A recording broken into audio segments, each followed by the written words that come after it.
Hello everybody and welcome in for another edition of the Triple Cities Family Dental Pregame Show. My name is Brooks Hill and Cole Parenti.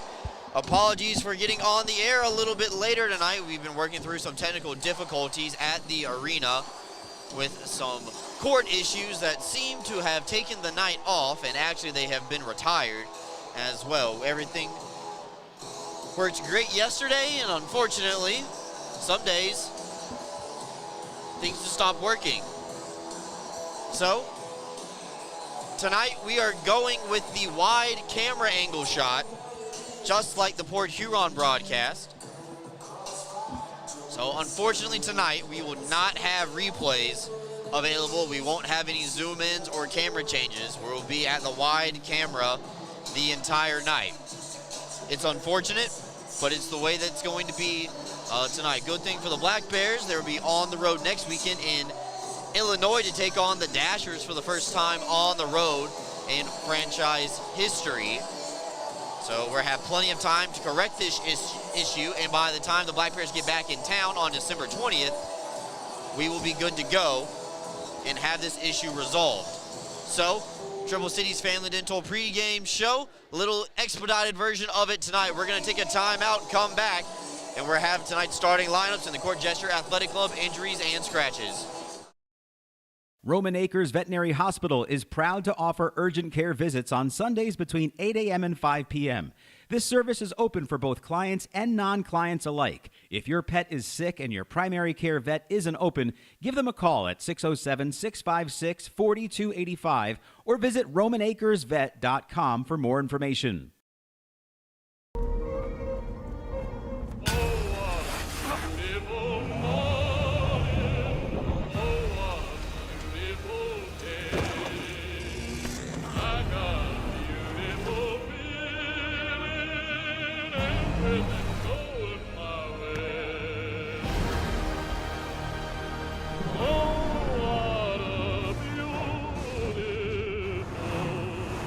Toyota Trucks. Let's go places.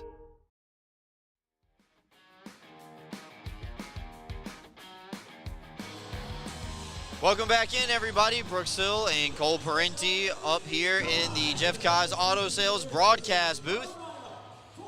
Binghamton Black Bears and Port Huron Prowlers going underway for the fourth and final time in Binghamton this season. These teams will meet two more times in 2025, but it'll be up in Port Huron for the next two matchups. Cole, last night, given all the circumstances, the Prowlers pull one out of a hat, and they're able to defeat the Black Bears by a final score of 5-3. They did score an empty net goal with a second left on the clock as time expired. It was a one-goal game, and essentially for the 19:59 of the third period, nobody was able to get on the score sheet until the final empty net extra man goal did occur. Well, Brooks, it was definitely a game that the Black Bears are going to have to flush down the drain and come back here tonight and put up some good numbers against a Port Huron team. But something to note, they'll be going against a former friend, Jamie Bussell, recently acquired and signed today. He is in the lineup wearing 46 for the Port Huron Prowlers.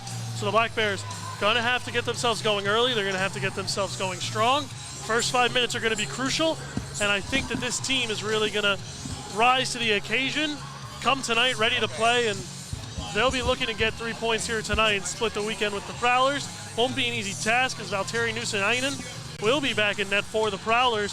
He had a great 2 games against the Black Bears earlier, picked up the loss in both, but still looks strong. Tonight, he's back in. He'll go up against Nolan Egbert, and Nolan Egbert's looking for a bounce back tonight. All right, well, you know what? It's time. We go ahead, throw it down to public address announcer Frank Fernie as he announces the performance groups and the presentation of the national anthem.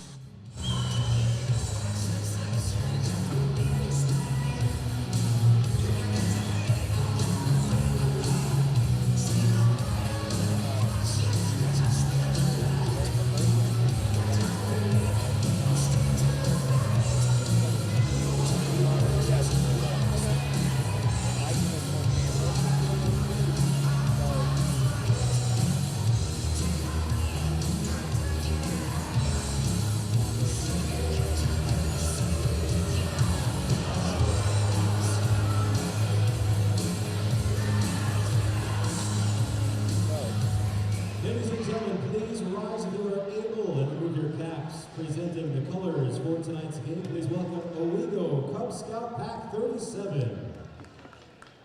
And now, performing our national anthem, we welcome Chloe White.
So that was soloist Chloe White performing her rendition of the national anthem, and also Owego Cub Scout Pack 37 with the presentation of the colors tonight. Cole, tonight is Teddy Bear Toss Night presented by our friends over at 98-1 The Hawk and benefiting the Crime Victims Assistance Center. It's an exciting night as people make their way to the seats. Binghamton looks to remain undefeated on Teddy Bear Toss Nights, as unfortunately let Frank take over. Unfortunately, we do not have access to the wireless camera that is on the ice right now due to technical difficulties. So we'll let Frank talk and take it away. And the domestic violence memorial wall. Receiving the check and dropping tonight's ceremonial puck, please welcome the director of Crime Victims Assistance Center, Christine Battisti. Tell them to tell Ronnie to turn the camera to the touchdown. Tell Ronnie to turn the camera to the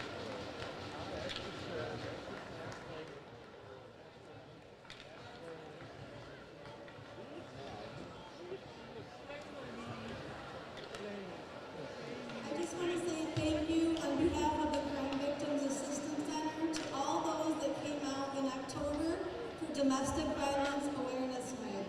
All the proceeds from that game are going toward a special project in our community.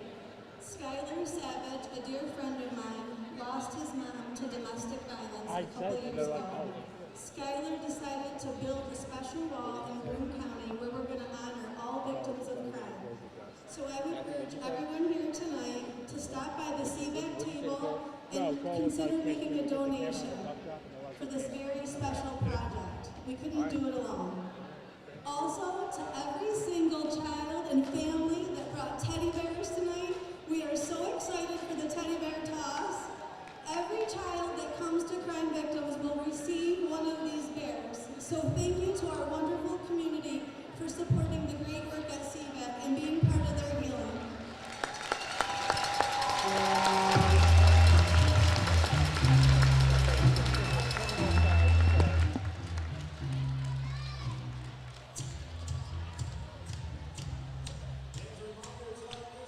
So thank you for tuning in for another edition of the Triple Cities Family Dental pregame show. Apologies about the one camera angle right now. We are going to try to work through this throughout the night to get the feed back up and running to business as usual.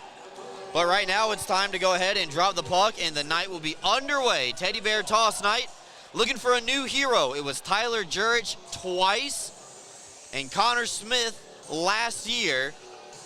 So somebody new has to step up and get the fans going early here in this one. I think it's going to be Austin Thompson. Brooks, how about you? Who are you putting your proverbial money on. Metaphorical money, excuse me. Oliveri on the power play. That's a safe bet. That's too safe. I can't wait to tell Cam you bet against him. Okay, so the first period is brought to you by FW Web Company, located over at 62 Griswold Street and nearby Binghamton. As Noosa will play it around the wall. The third line gets the start tonight. ANC heating and air conditioning starting lineup. Chris Mott, Scott Romikers, and Zach Sirota. Sirota with a turnaround bid and went just wide. Safe to say they did not beat Tyler Jurich's record of scoring the Teddy Bear toss goal when he did it back in the 2022-23 season. Again, remember, Binghamton last night got the first 7 shots on goal, but Port Huron scored on their first. Prowlers never trailed in that contest. Noosa now will glide it on ahead for Peck Richten. Peck Richten comes into the middle of the ice, but Bond could not keep the puck in the zone. The play is offside at the line. Just a half second there from Dakota. Almost was able to pick that one up and keep the play alive, but nope. Over the blue line, so the Black Bears will start all over outside the zone. And Kirkby will get himself a face-off against player head coach Matt Graham. Also worth noting, the nice woman that we heard speaking during the end of the pregame tonight was Christine Battisti, president of the Crime Victims Assistance Center right here in Binghamton. Helped coordinate the Domestic Violence Awareness Night earlier this season in October. And also here tonight as they are the benefactors of the Teddy Bear toss. So this puck will be dumped in. DC and Bond get acquainted with each other down low. Kirkby will strip DZ of the puck last night. DZ in his first game with the Prowlers able to light the lamp on a breakaway goal. And here's our old friend Jamie Bussell. He throws one towards the mixer, but Kirkby will block it with his shin. And Thompson will pull the puck behind his own net. Got to be careful with a couple of Prowlers looking right in front of Egbert's goal crease. Now Steffen gets past Johnson, out wide, tries to center up for Yates. It's too far in front of him. He won't be able to get a shot away. Millett will go cross ice now as Johnson comes over the line. Shot goes well wide. Millett to the rebound, sliding across, goes off the outside of the cage. Weaver gets tied up down low with the loose puck, but does enough to shield the Prowlers away as Yates will skate with the puck. Binghamton dumps it in. Plays onside. I think Binghamton believed they were going to be offside, so they retreated temporarily back into the neutral zone. So Scantlebury coming off a 4-point night will chip it in down low. Bussell in the corner with Dan Weber. A wrap check by Weber ties Bussell up and does enough to get him away from the puck. And then Scantlebury almost the benefactor of the puck sliding on the fresh ice, but Chris Mott will just slap this one in. And Binghamton will go for a line change. Romikers comes in on the forward check. Nice legal shield by Millett as Romikers takes an offensive zone penalty. They're going to say he got underneath the skate of one of the Prowlers, and the Black Bears are going to be headed to the Northeastern Striping Corporation penalty kill to begin the contest, Cole. Yeah, they had the puck in the offensive zone. You never want to take an offensive zone penalty, and Romikers just takes the skates out from under him, and the Black Bears going to have to get a big penalty kill here and not let Port Huron gain any momentum. Brooke, something we didn't get to know because of our short pregame show, Josh Fletcher is back in the lineup tonight. He's going to add a spark to this Binghamton offense. The fans gave him a roaring ovation when he took the ice for warm-ups. So Nolan Egbert actually tending to a piece of his equipment right now with equipment manager Dylan Konechny leaning over the wall. They're actually changing one of his skate blades. We can see it up on the video board. Unfortunately, with our center ice camera tonight, we can't get a clean shot of it. But Dylan working double time, trying to change out the skate blades. Good thing, the way that skate blades are made nowadays, you take a screwdriver, just pop out the blades and slap a new one right on in there. Not like the old days where the skate was connected to the entire shoe. It's pretty crazy that they can just pop them out and pop them back in like that. I want to know how many extra skates they keep on the bench. And can a goalie skate pop in the same skate as a skater skate? It's like how much wood could a woodchuck chuck if a woodchuck could chuck wood? So typically what I believe is the case is a skate or a goalie's skate blade is longer than a skater's. So after all that, the Black Bears are on the Northeastern Striping Corporation penalty kill for all your paving and contract needs. Call the Northeastern Striping Corporation. So Graham will play it back up to the blue line, where Johnson will wrap it in down low. Stone shields a man away from the puck. Worth noting, both teams without players tonight due to league suspension. Kenny Stiles and CJ Stubbs both given 1 game suspension for their match penalties last night in the Friday matchup between these two sides. Stolen away by Clark. He tried to go short-handed, but then a good back check by Johnson nullifies that short-handed opportunity. The puck knocked up into the air, and then baseball batted away by Kyle Steffen. So maybe our friends at the Rumble Ponies looking for another player. Maybe Steffen can drop a bunt for a squeeze play. They'll let run into at the line, and Clark able to just thwart it back out to the center ice. A dot. Port Huron will go for a change as they roll the second unit coming out. Johnson almost had it stolen away by Cam Clark again. One of the better penalty killers so far here tonight for the Black Bears. Scantlebury, 4-point night last night, given an old school hip check into the wall by Steffen. Bussell keeps the play alive. They go cross ice to Tellstrom. He fires in a shoulder save made by Egbert. Now Josh Fletcher touches the puck for the first time this season. He's able to clear it all the way down the ice. And Nuusanainen will settle it down, and Tellstrom will start the final breakout of the period. Of the power play. Mott dumps it right back in, and maybe I spoke a little bit too soon. 15 seconds left to go. They chop it ahead. Bussell pressuring Weber.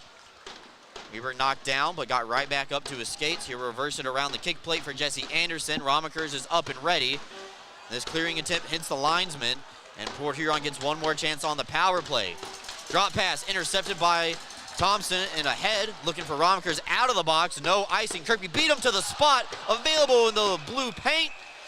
And Nuusanainen grabs it, and then a dog pile behind the net. As we finally get a whistle. Cole, we went that entire power play sequence without a stoppage. Yeah, I think that benefited the Black Bears, able to keep the puck moving, keep the clock ticking. And Port Huron didn't really get much good opportunity at the net, only 1 shot so far.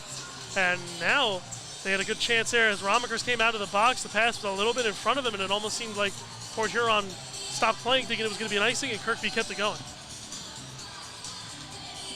So the Black Bears have an offensive zone draw, and Don Oliveri will actually step onto the ice for the first time tonight because the Black Bears took that penalty so quickly and the third line started.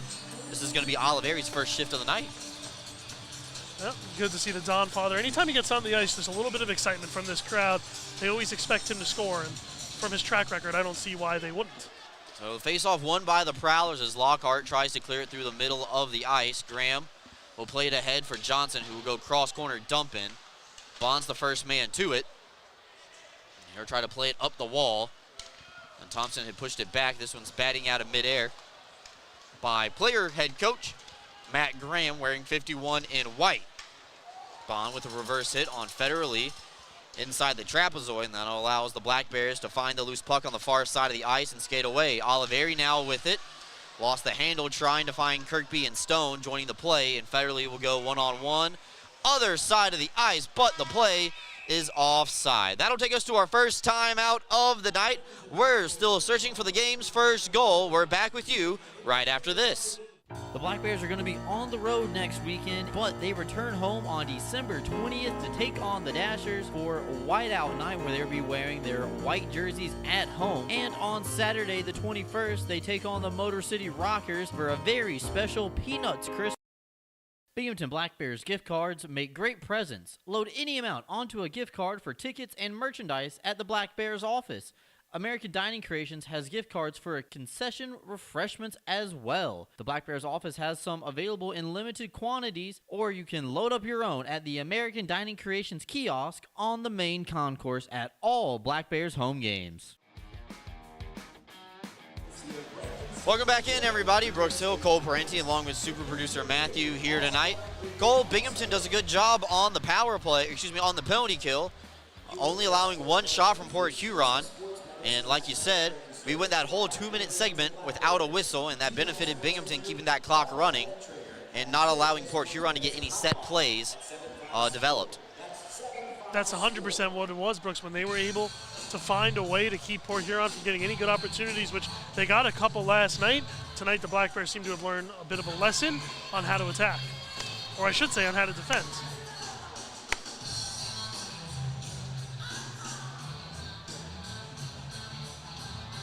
So 14:31 left to go here in the FW Web Company first period. Binghamton wearing their black alternate jerseys tonight with the bear head and the center crest for Teddy Bear Toss Night, fitting, of course. With green trim, Port Huron wearing white jerseys on the road with red bottoms and red helmets to match the color scheme. Yates out wide, dodges a hit from Bussell, as Scandalberry will just poke it ahead back out towards the penalty box door. Steffen will throw this one in, and Nusa-Ninen will come all the way around his cage to settle it down. A quick dump out right back in through the neutral zone. Dan Weaver backtracking in his own end. Cuts in front of the net. Self-pass off the wall, and away comes Weaver. He escapes harm. Dumps it in on the backhand, steered aside by Nusa-Ninen. And then Clark with a light brush on Alex Johnson, just forcing them to move the puck. Fletcher with a big hit on Millett, up partially into his own bench. Was a little surprised when I saw Josh Fletcher's name on the lineup card here tonight. I asked Brant Sherwood about it pregame, and coach of the Black Bears, and he said, just 3 words, need a spark. There's one guy who can provide a spark. It's the man with the puck, 81, Josh Fletcher. Good to see him back with the Black Bears. So the third line will cycle the pucks. Fletcher tonight operating as the 10th forward for Binghamton. We already saw him on the PK earlier tonight. We're seeing him here with the third line right now. Fletcher trying to get it across over to Romakers. Stone will pinch in to keep the play alive for Binghamton as the puck makes its way down into the trapezoid. Romakers trying to center up. Sirota was impeded in front of the net, but away come the Prowlers the other way. Federley and DC coming across. Stone tries to run into DC. He lost the puck, and Sim pinballs it off of his skate. And now Austin Thompson crosses the blue line. Quickly into the zone, thrown right on Nusa-Ninen, and then Hero melted down, and Tellstrom has a couple of extra shoves for Kirkby at arm's length with 12:38 left to go here in the period. Well, you can tell every Black Bear's a little bit more amped trying to throw pucks at the net. They all want to be the reason these Teddy Bears touch the ice. Pretty cool sight to see, and hoping to get it sooner rather than later. But enough time for everyone to get ready and get their Teddy Bears in a good position to get on the ice. Well, we have some time. Brooks, you want to give yours keys to how to throw the Teddy Bear from all the way up here? You got to make sure the bear weighs enough. Cannot have a lightweight bear. Got to have some pounds on it. Oliveri's wrist shot absorbed by Nusa-Ninen. That would have been pretty good on cue. But you also got to throw it out. If you throw it up, you're going to hit the rafters. Like a football almost. You got to throw it with a spiral. Correct. So Okay. Kirkby will win the face-off. Stone had pinched in and vacated his blue line spot. So Binghamton touches up as they dump it right back in. 5 shots to 1, favoring the home squad so far in this first period. Kirkby throws it towards the net. Nusa-Ninen will make the save, and Tellstrom and Thompson now getting acquainted with each other, and Oliveri getting involved as well.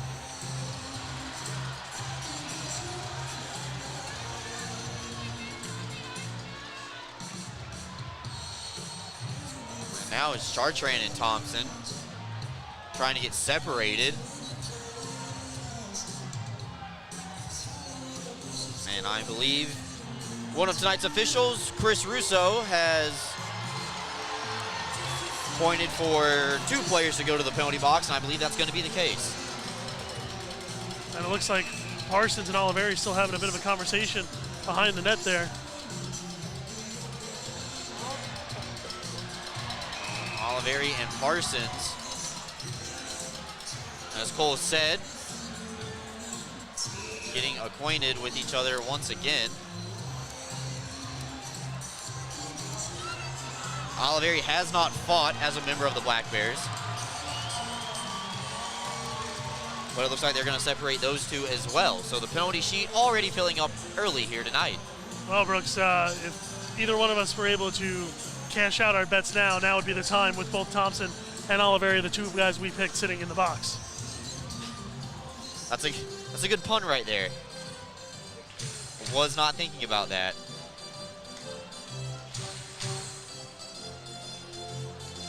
But it looks like we're going to go to 4-on-4 with 2 minutes going on the board for Chartrain and Thompson. So I bet you they're going to get 2 different penalties, and then it's going to be coincidental, most likely, for Parsons and Oliveri. That's why they haven't gone on the board. So they'll be in the box for 2 minutes and then some until the next whistle after that.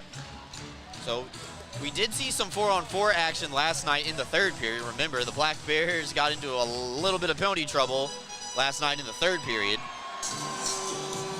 We saw a lot of different action last night. We saw 3-on-3, 5-on-3, 4-on-3, 4-on-4, 5-on-5, 6-on-5, 6-on-4. Anything you wanted last night, you saw it.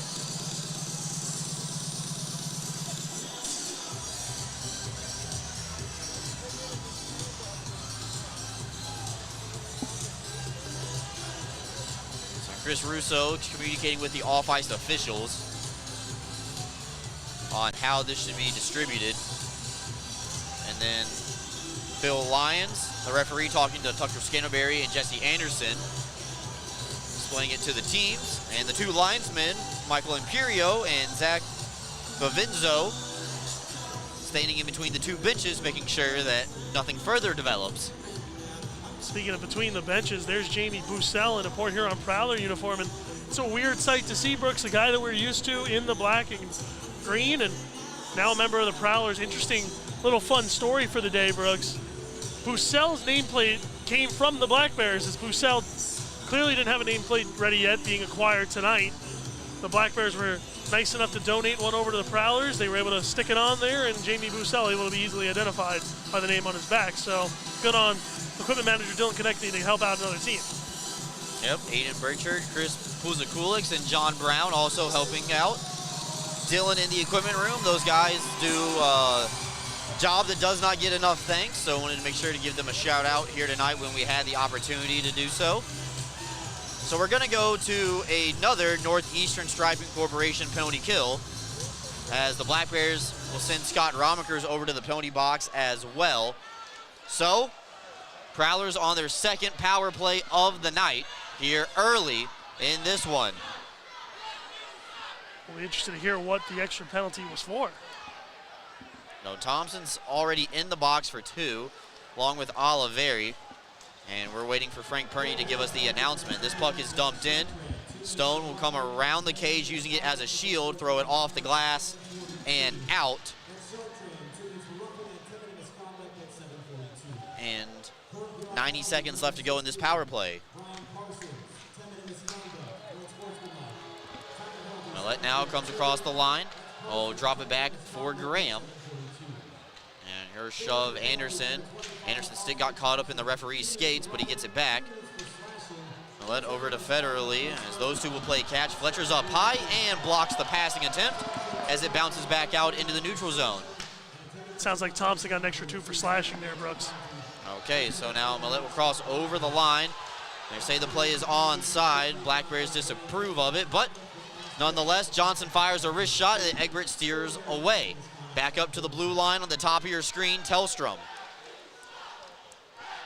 We'll play it over to Johnson, and her play it in for Sim. Tellstrom running into a lot of his own players right now, as a lot of the Prowlers were right in the same spot. Everyone spreads back out, and they call things down. Millett playing catch with Tellstrom on the far side of the ice. 25 seconds left to go in the penalty. Is this one deflected in an excellent catch by a man in the 5th row. Caught it with one hand. Wow. Gave it a windmill, glove save, and a beauty right there, Brooks. That was the catch of the season. 100%. I think the Rumble Ponies are going to put that one up in the training camp as what to do. I love him flashing the leather, too, at the end of it. He was ready. Always got to keep your eyes on the puck in play. Just like a foul ball in baseball. Mott slaps this one, but it does not get out. Stone's second opportunity will, as it rolls end over end down the entire length of the ice. Nusanainen will set it up on a tee. Austin Thompson has his first penalty getting ready to expire, but I believe it's Scott Romikers who will be coming out serving this penalty. A shot from distance goes wide. Romikers does return, so Port Huron 0 for 2 on the man advantage. Here comes Kirkby. Kirkby head for Mott, shot denied. Bond looking for the rebound. He fanned on it. On a yawning net though. Pass intercepted by Dan Stone. Here just shoot it right back in, and the Black Bears get to work on the forecheck. So close for Bond's first goal of the season right there, and it would have been the elusive Teddy Bear goal. Clark tries to pass it to himself off the wall. Came up a little bit short, and this one's just going to be dumped right back in. Clark's going to get on the forecheck and waste no time whatsoever. Applying pressure to Port Huron. Prowlers stretch the ice. Goaltender comes out of his net. Nusanani lost the puck. Clark fires. He scores! Let him fly. Cam Clark does it again. His third career Teddy Bear toss goal, and here they go.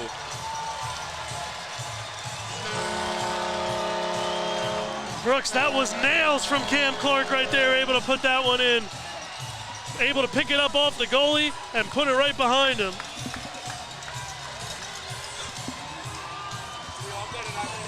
I think I got that one over the boards, Brooks. I think I did.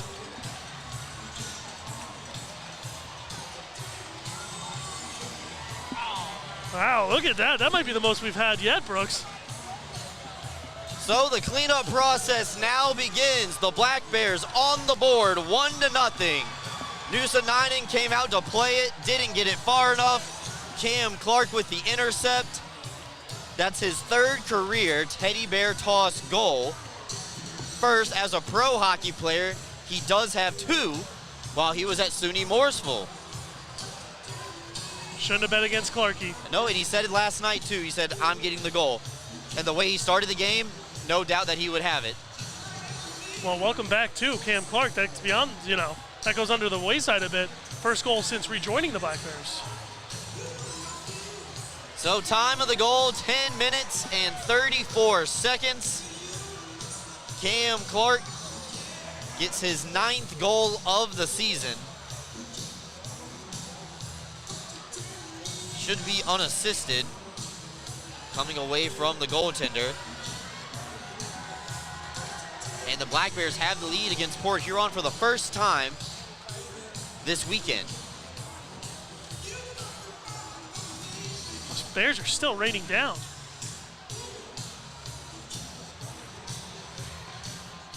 I think I see a giant Yoshi from Super Mario out there. Bad night to be on the ends of the arena. You got to get tickets for this game on the sides. Yeah, or you got to have a cannon of an arm and get it over those nets. Or one from the press box. Good job. I got it. I think I got it. Yep. I think we went 3 for 3. Super producer Matthew, Cole, and myself. Big shout out to our friend Brittany from Muckles, who delivered some last-second stuffed animals up here to us in the press box that had enough weight for us to dish out. Brooks, I might have to start bringing my own stuffed animal. It was fun to clutch while I was watching. It made me feel safe. Bring like a Grover doll or something. So the Black Bears are piling all the animals onto the ice. You get them up in herds. And look at that. Hey, look, there's our friend Austin the Arctic Bear on the ice as well. Look at that. Cam Clark sheds the gloves here on the middle of your screen, and he's just throwing bears into the carts. Score the goal, clean up after yourself. Yeah. That's what kids were taught, right? Leave the place better than when you found it.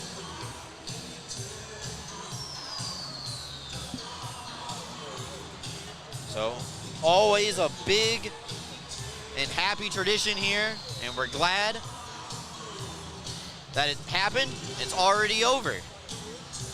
I think this one gave us enough significant time here, too, to allow everyone to get in the arena. That first or second year when Tyler George scored 13 seconds in, not everyone was here. John Brown just did a mad dash with that laundry cart right into the hot tub room, and we'll dump it out, come right back on. Everybody for Binghamton off of the bench. Oh, here goes Chris Mott.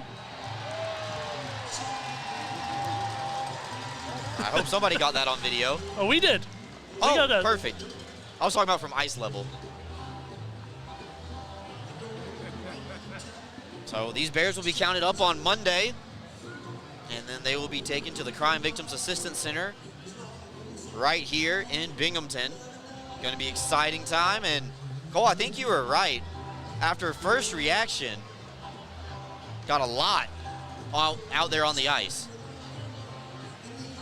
I think the quantity of Bears is going to come up higher this year. I think you're right, Brooks. Steph is having a very tough time shooting those Bears into that garbage bag. He's going to have to go around. Yeah, there he goes. Which is kind of funny because a lot of the guys after practice on a daily basis will take time and flip pucks into the Home Depot bucket, work on their backhand sauce. It's like when I used to play baseball, you would throw the ball into the baseball bucket and try not to pick them all up and get over there, and it ended up making more of a mess.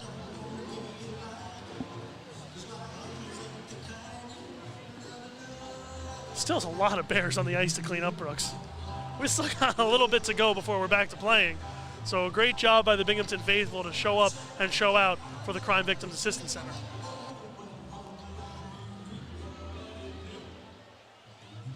Worldwide Sports Supply ice crew also out there on the ice as well. All the trash bags being used here tonight.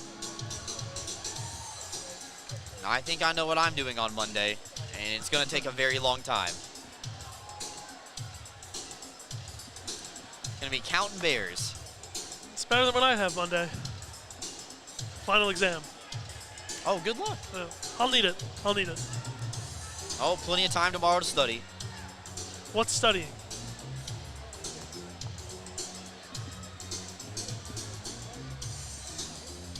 So after all of this, time of the goal will be 10:34. Cam Clark gets his 9th of the season. Coming off a night where he had his first fighting major as a professional last night. That's what it was ruled. I'm not saying I agree with it that it was a fight, but it was a 5-minute major for fighting.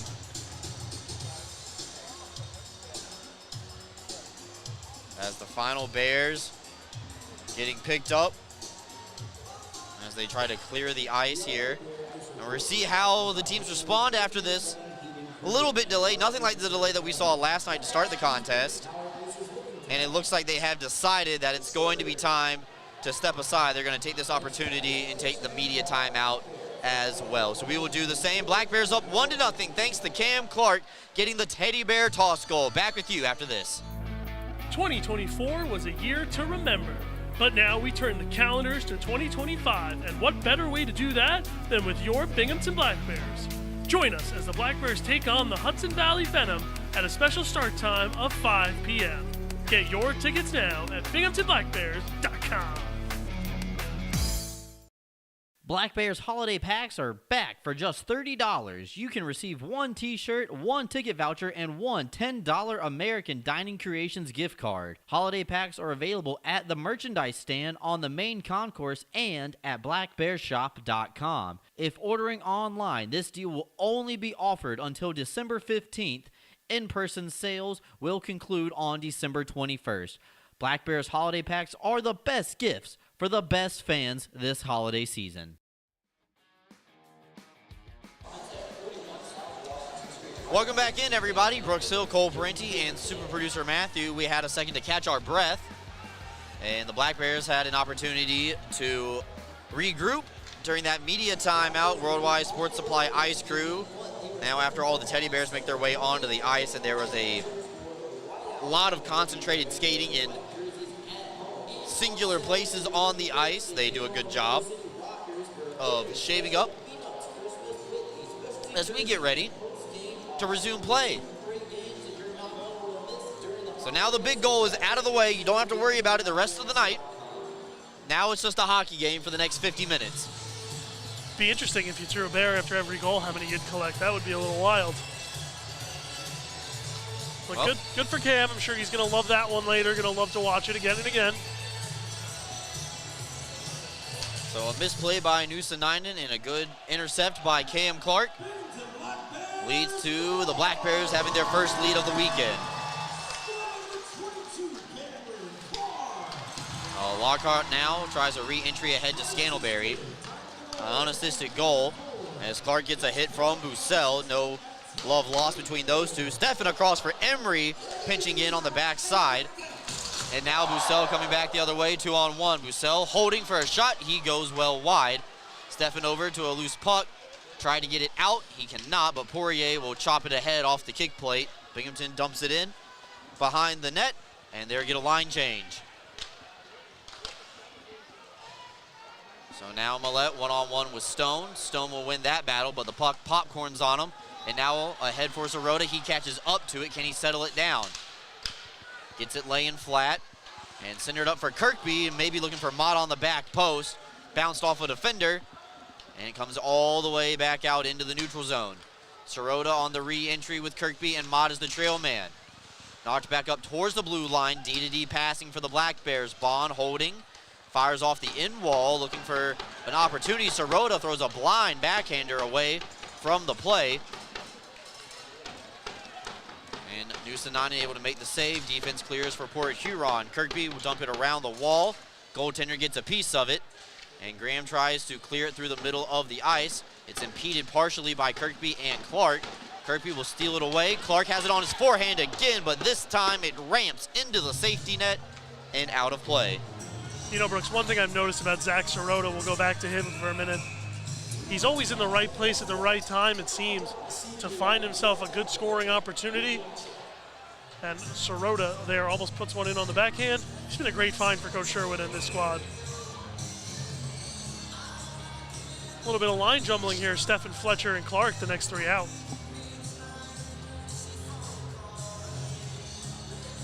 So Graham will win the face-off back. And Rickton will try to play it outside the blue line. Steffen holds it in temporarily. Clark will reverse it down low for the cycle as Lockhart had it stripped away by Steffen. Centering attempt from Fletcher. Nobody home for Binghamton, and away come Port Huron.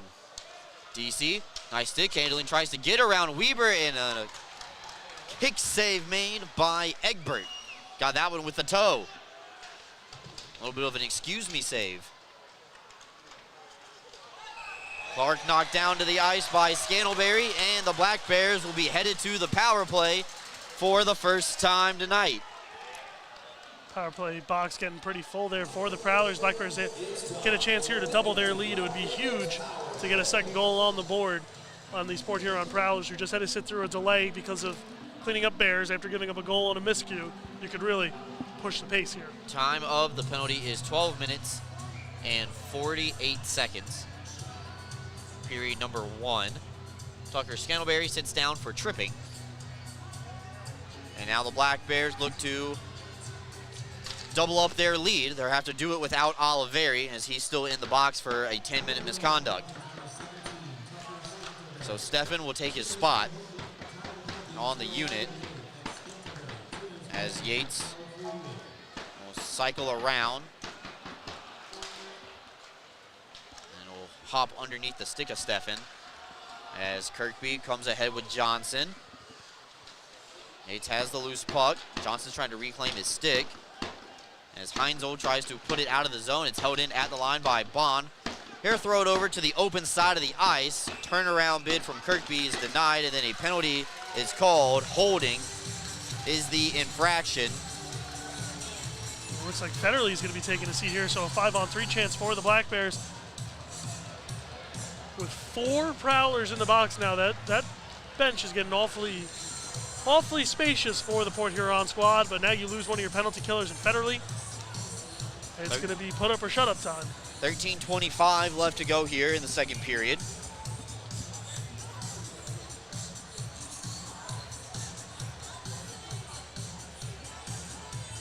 So Kirkby, Yates, Steffen, Bond, and Stone now out there.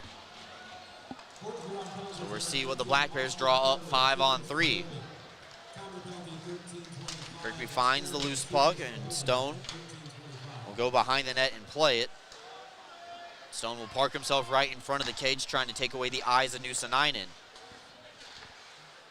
Binghamton will pass it around the umbrella. Bond's one-timer absorbed by Nuusenainen.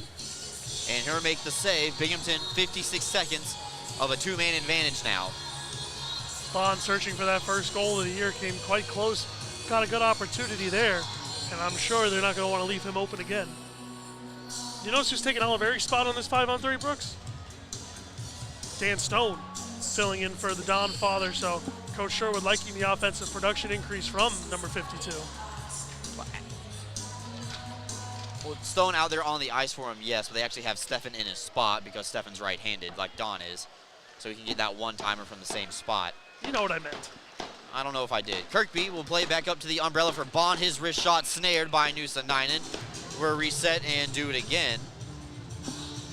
They're giving Bond just way too much room. He shouldn't be able to get that shot off and cleanly at Nuusenainen. They need to get him with the stick and kind of pester him. He's too good to leave that open. Dakota Bond still searching for his first goal of the season.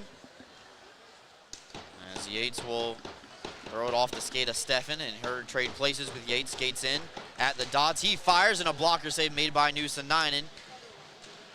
Yates will follow his shot like a point guard and grab his own rebound, and the Black Bears try to get set back up. 22 seconds left to go, 5-on-3. Stone down low for Yates, has some space, and then he fanned on a centering pass and then knocked away by Graham out to the red line. Port Huron tries to get some bodies out on the ice. They got 4 players on the ice right now. And as this puck is shot, everybody telling the referees too many men on the ice. Delayed penalty sequence again against Port Huron. First power play is over. Binghamton does not score. Egbert goes over to the bench and touched up once again by the Prowlers. Too many men as the Prowlers roll a bad line change. They had 4 players out there before Scantlebury got out of the box. Yeah, I don't think I've ever seen that one before. So 5 minutes left to go here in the first period. Black Bears lead 1-0. Take a timeout, come back. Another 5-on-3 for the Black Bears when we return. Are you ready to take your billiards game to a whole new level? Dragon Billiards Instruction and Pro Shop has everything you need to impress your friends and crush your opponents. American Q Sports certified coach Kim the Dragon Young is now accepting new students. From novices to pros, the Dragon helps you find your best game with in-person or online instruction available worldwide. Need help with stance, stroke, or alignment and aiming? We've got you covered. Looking for advanced cue control techniques and trick shots? No problem. Follow us on Facebook at Dragon Billiards Instruction and Instagram at Dragon Billiards Kim for free daily tips and drills, upcoming tournaments and events, as well as exciting contests and giveaways. Subscribe on Patreon for personalized video content. Visit our online pro shop for the lowest prices on the highest quality pool cues, accessories, and Dragon Billiards gear. Dragon Billiards Instruction and Pro Shop, breathing fire into your game.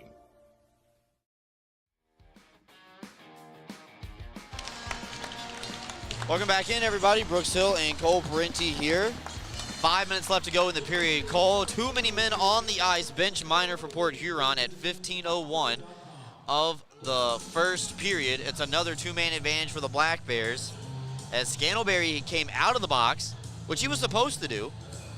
But the Prowlers, when they tried that quick line change, sent 2 players for the price of 1.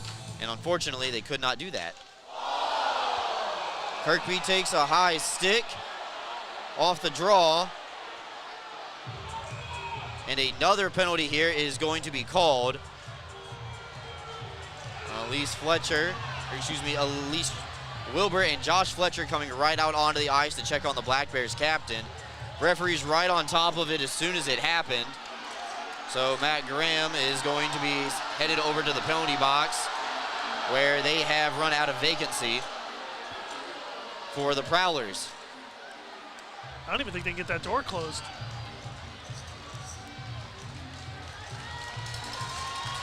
Captain seems to be okay. He's skating over towards the bench.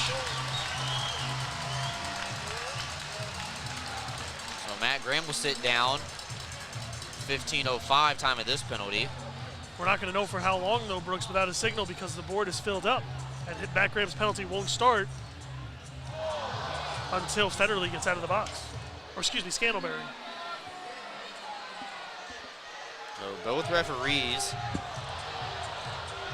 with their arms up in the air immediately. So they were on top of it.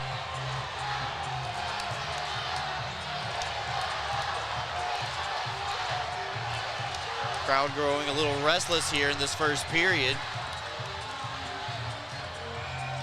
It's going to be a 1 minute and 57 second 5-on-3. So we're going to have to get an explanation on this. So now, looks to be like Kirkby is okay. He's on the bench for the time being. We're back to play. Bond will drop it down low for Yates. Binghamton gets set back up. Bond thought about the one-timer. Now his wrist shot is tipped in. Cam Clark does it again.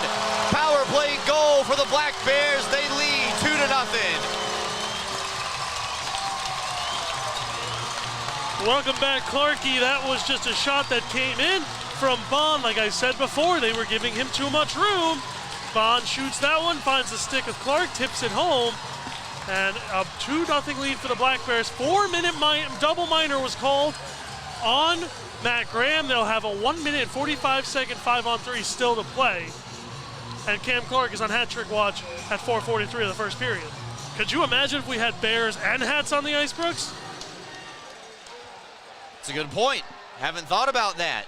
Binghamton's looking for more. They are still on the 5-on-3 for the next minute 40. Kirkby crosses the line offside. So it's a neutral zone draw here coming up. Still 4 minutes and 33 seconds left to go in this period. And you can already see the Prowlers trying to get underneath the skin of the Black Bears right now, trying to get Binghamton off of their game. 10th goal of the season for Cam Clark. Dan Stone getting a secondary assist there. So the Adrian College Bulldogs find the Morrisville Mustang. The Black Bears find a 2-goal lead.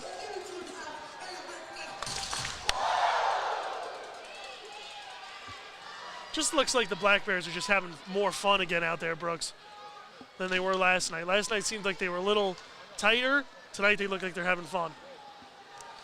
Oh, and credit to Port Huron for the way that they played last night and got the outcome after battling all the adversity in the world, as Scantlebury has a swing for Yates. And then now Johnson's got some for Yates as well.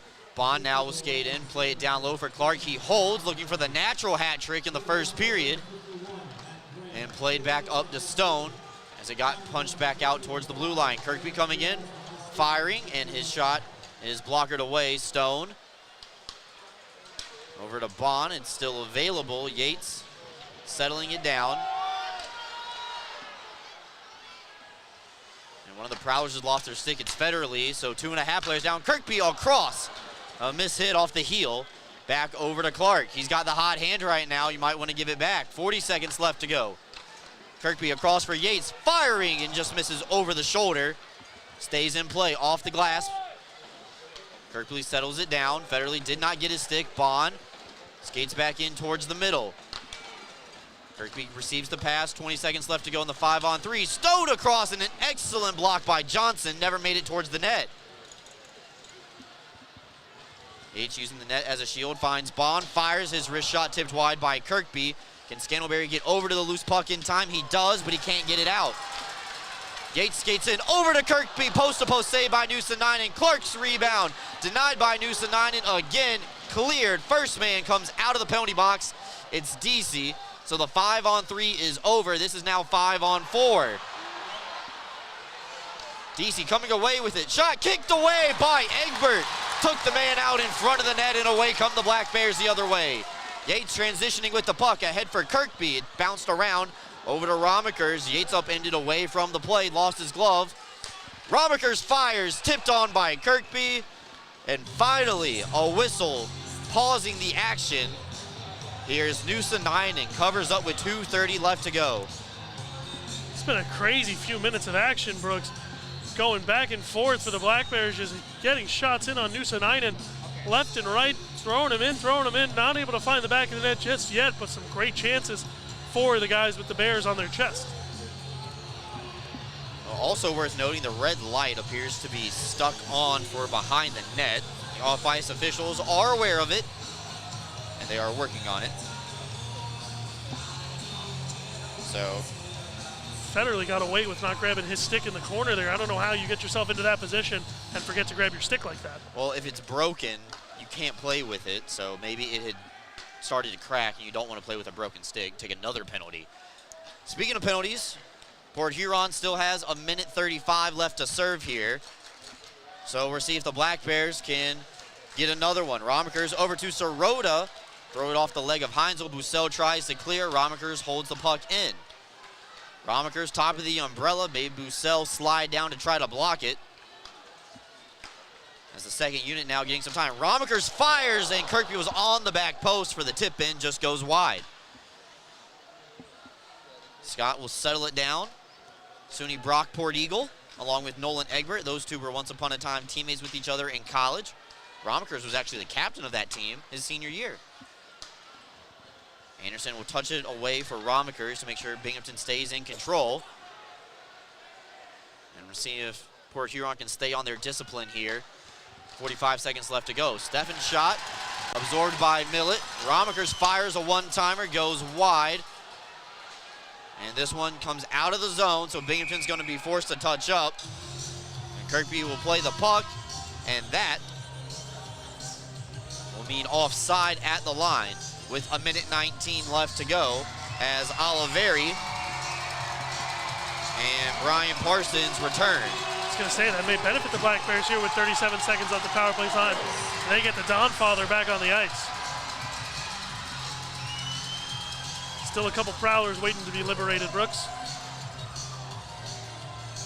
Know what it's like? It was like that last night for the Black Bears when it was filling up.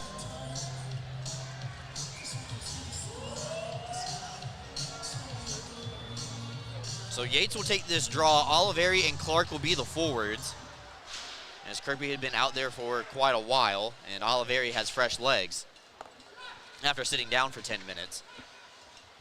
Lockhart will intercept. And this one's sent down the length of the ice. 1 minute left to go here in the opening period. Black Bears lead 2-0 with a power play goal from Cam Clark, and then the Teddy Bear goal got us started at even strength. Stone gets crunched against the wall, but has time to make the play. Johnson will just elevate it on the backhand all the way down to Egbert. Graham up and ready at the penalty box door, and he's going to come in behind Oliveri. Now ahead for Clark. Clark will survey his options and just reverse it around the cage. Yates took the long way around the road, so instead Scantlebury will come away with the puck over the blue line. Throw it into the open corner as Millett, everyone's favorite Port Huron Prowler, as the crowd will let him know, comes cross crease, big save made by Egbert. Denies Millett, he still has the puck. Stick handling in a phone booth. Parson fires off the end wall looking for a bounce, as Oliveri had a finishing hit for Parsons, so it looks like those two aren't done with each other quite yet. Oliveri now going over to the bench for a line change, and the linesman gets in between those two before anything further develops. Scantlebury trying to pick on Chris Smott, trying to rip his helmet off. Scantlebury has a glove off. Yeah, he's throwing a couple of face washes in there.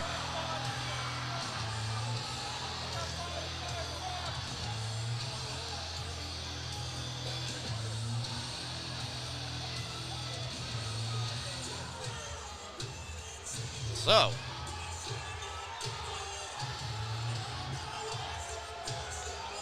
that'll be the end of the first period.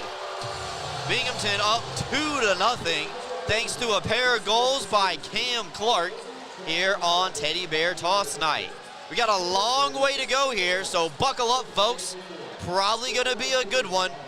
We're going to take a timeout, come back. We'll have the Excite Motorsports Intermission Report coming up right after this. Go with the winner, Jack Kai's Auto Sales. We have a huge selection of vehicles and every tool available to fit everyone's credit needs. If you've been told no before, I say no when it feels so good to say yes. Get the vehicle you deserve. Yes, that's awesome. With our guaranteed credit approval program, which can easily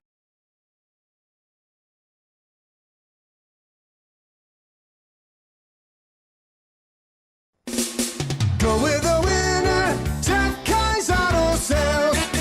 We have a huge selection of vehicles and every tool available to fit everyone's credit needs. If you've been told no before, I say no when it feels so good to say yes. get the vehicle you deserve. Yes, that's awesome. With our guaranteed credit approval program, which can easily be filled out online at jeffkais.com. Jeff Kai's Auto Sales, Appalachian.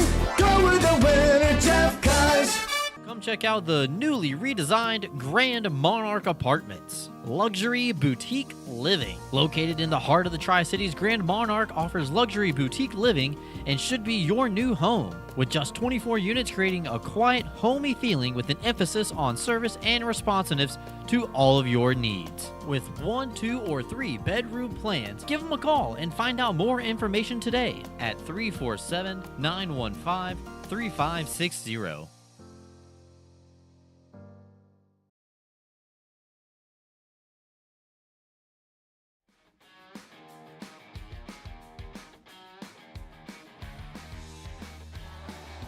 Welcome back in, everybody. Brooks Hill and Cole Parenti. Excite Motorsports Intermission Report. Got the 10U Binghamton Blizzard playing a little bit of 3-on-3 here to start the Excite Motorsports Intermission Report. Excite Motorsports, browse, ride, and buy. Free next day delivery to New York and Pennsylvania. You can visit them online anytime at excitemotorsports.com. Binghamton leads 2-0 at the end of the first period. 2 goals by Cam Clark, the Teddy Bear goal at 10:34, and then a 5-on-3 goal on the power play at 15:17. Are the only tallies we have in the frame. Shots on goal, 16 for the Black Bears and 5 for the Prowlers. Binghamton 1 for 2 on the man advantage tonight. And Port Huron is 0 for 2 on the power play opportunities as well. That's a look at the stat sheet. Don't go anywhere, folks. We're going to have a lot more coming up on the Excite Motorsports Intermission Report when we come back. Stop on over to Wendy's to get your game day breakfast, offering countless delicious options, including the brand new Wendy's English Muffins. Grab a sausage or bacon, egg and cheese English muffin for breakfast in the morning. Choose wisely. Choose Wendy's breakfast. Just like Bingo the Black Bear at participating U.S. Wendy's during breakfast hours.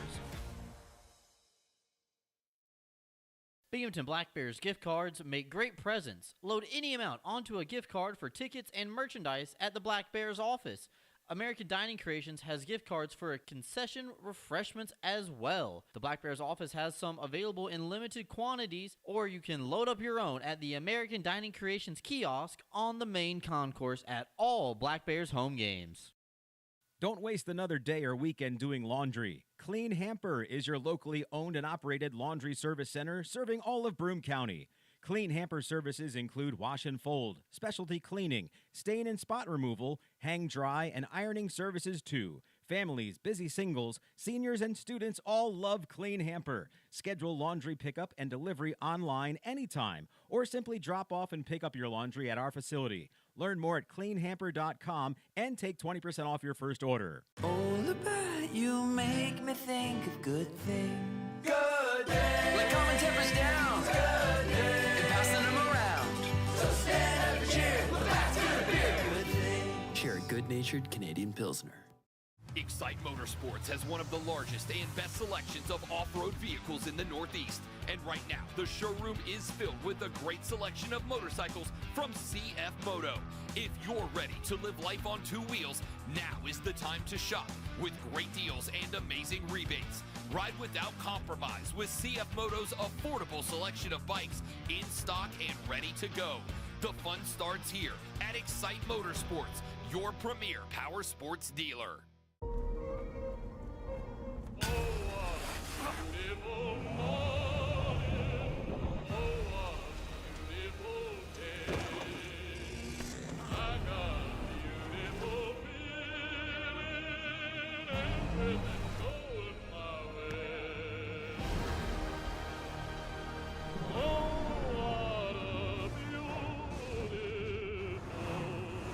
Toyota Trucks.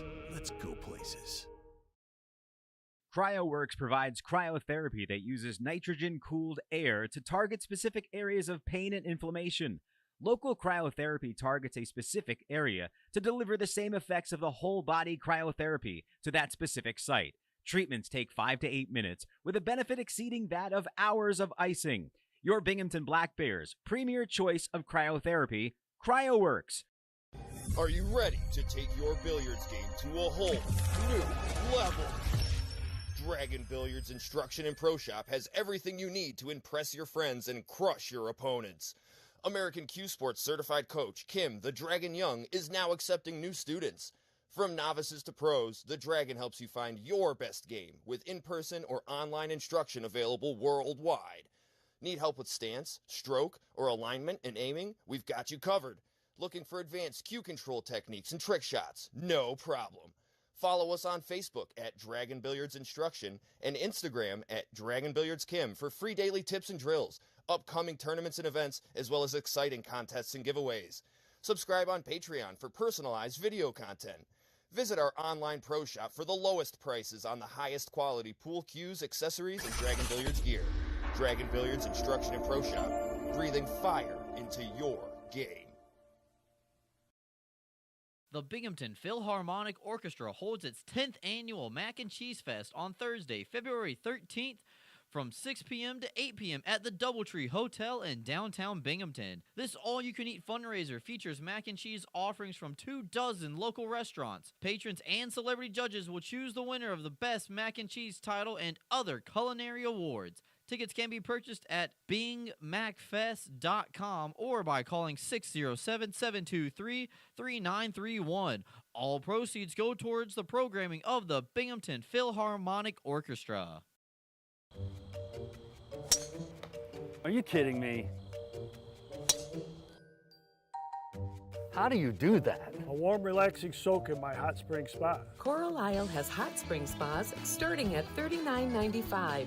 Make your next golf game your best by relaxing in a hot spring spa. What's gotten into you? Hot spring spas, baby. Coral Isle Pools and Spas. Are you compassionate and interested in providing care to people with developmental disabilities? Check out a New York State Career with Broom OPWDD. Enjoy great benefits such as job security, health insurance, retirement plan, paid time off, opportunities for advancement, and so much more. Positions as direct support professionals in the community or at a secure facility might be exactly the change of pace that you're looking for. For more information, call 607-240-4786 or go online to www.opwdd.ny.gov. Black Bears holiday packs are back for just $30. You can receive one t-shirt, one ticket voucher, and one $10 American Dining Creations gift card. Holiday packs are available at the merchandise stand on the main concourse and at blackbearshop.com. If ordering online, this deal will only be offered until December 15th. In-person sales will conclude on December 21st. Black Bears holiday packs are the best gifts for the best fans this holiday season.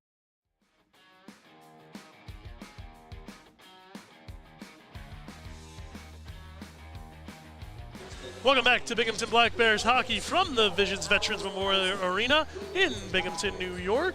My name's Cole Parenti. Let's take a quick look at the out-of-town scoreboard.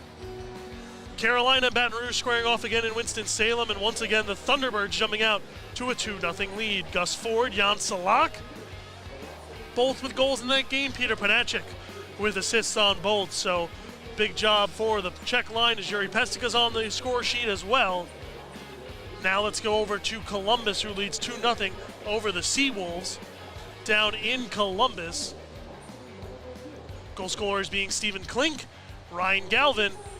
Klink, former member of the Elmira River Sharks, now back in Columbus, has a goal tonight. Motor City and Danbury squaring off again in Big Boy Arena. That game is scoreless at the start of their second period. Watertown up 1-0 against the Hudson Valley Venom. And it looks like they've just made it 2. They have. Carter Thornton, Michael Mercurio scored. So it is 2-0 Wolves. Monroe and the Dashers are squaring off in about a minute. They are set to go at 8:05. And Blue Ridge and Athens are postponed for the time being. So one more time, 2-0 Binghamton over Port Huron. Carolina 2-0 over Baton Rouge. Columbus 2-0 over Mississippi. Motor City and Danbury tied. Watertown 2-0 over Hudson Valley. And the Dashers Moccasins yet to square off with the Bobcats and Rock Lobsters postponed. Stick right here. We'll be right back with some first period highlights. Don't go anywhere.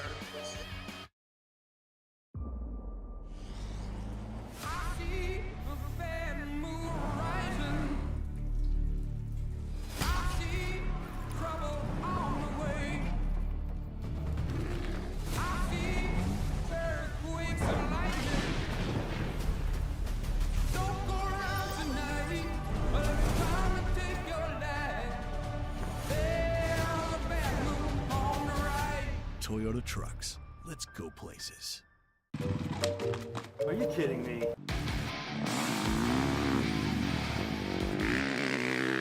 How do you do that? Dude, I just got a new hot spring spa. Carlisle has hot spring spas starting at $39.95. Come see how we make every day better by relaxing in a hot spring spa.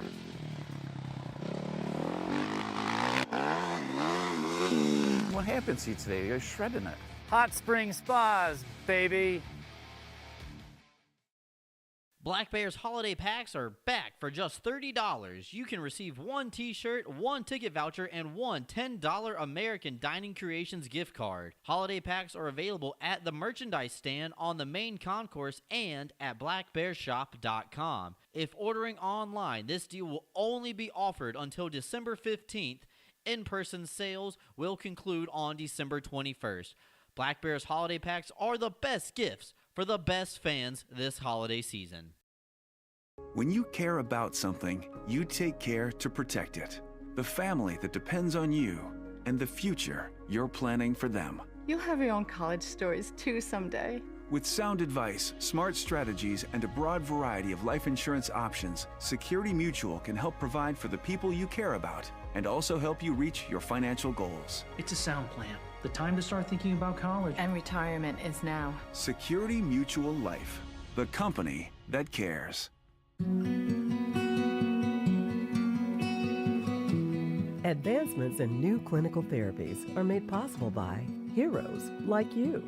Velocity Clinical Research is looking for volunteers to participate in clinical research studies. Compensation is provided. There's a Velocity location near you on Old Vestal Road in Vestal. Learn more about participating and becoming a Velocity medical hero today.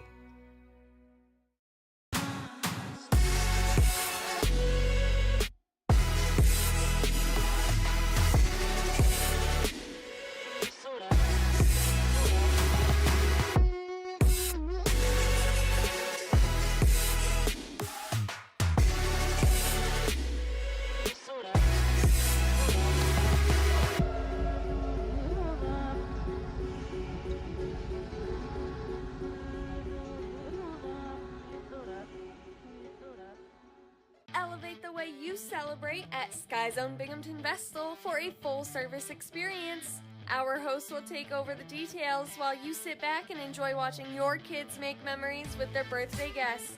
Members receive discounts on our biggest party packages and can enjoy VIP access to the park, including online reservations, cafe discounts, VIP check-in, the new member portal, member-only events, and more. Visit Sky Zone Binghamton Vestal, formerly known as Defy Vestal, today. At Broadview, supporting your quest to be your best is why we're here. And it's personal. You already do your best to meet life's challenges. Try your best. You've got this. You see the best in others and lend a hand. Wherever you are on life's journey, helping you be your best is the reason we're here. Let's get started. Learn about becoming a Broadview member at broadviewfcu.com.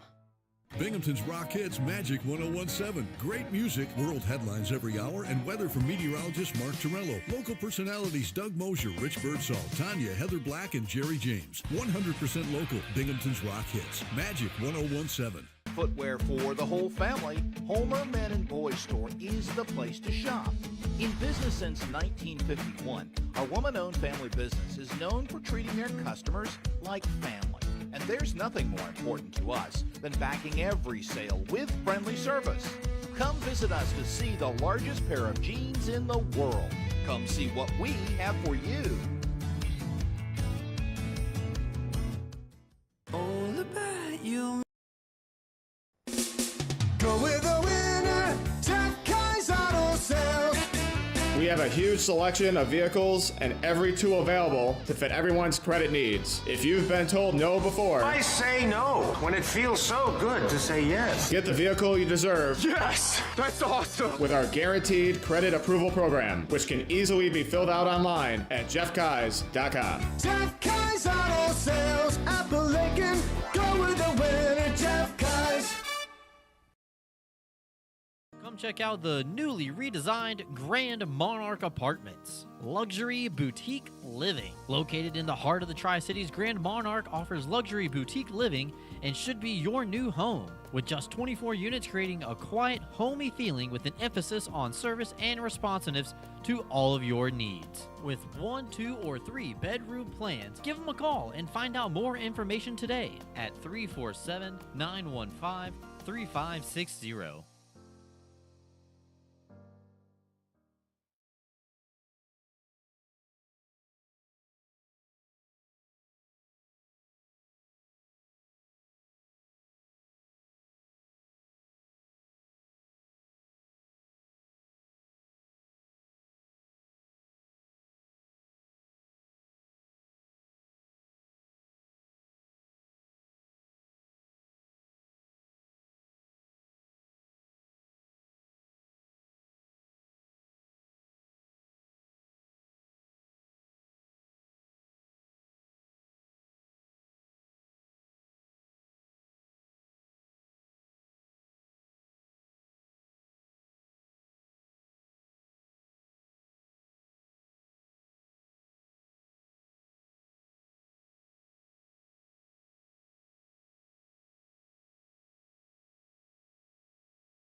Seems as though we have found the problem, so I don't think we're going to need to do a radio.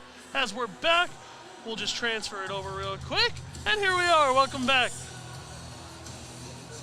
to the game, folks. That was scary for a minute, but we figured it out. We always usually seem to get there in the end. Yep, just got to be careful of your elbows over there, you two.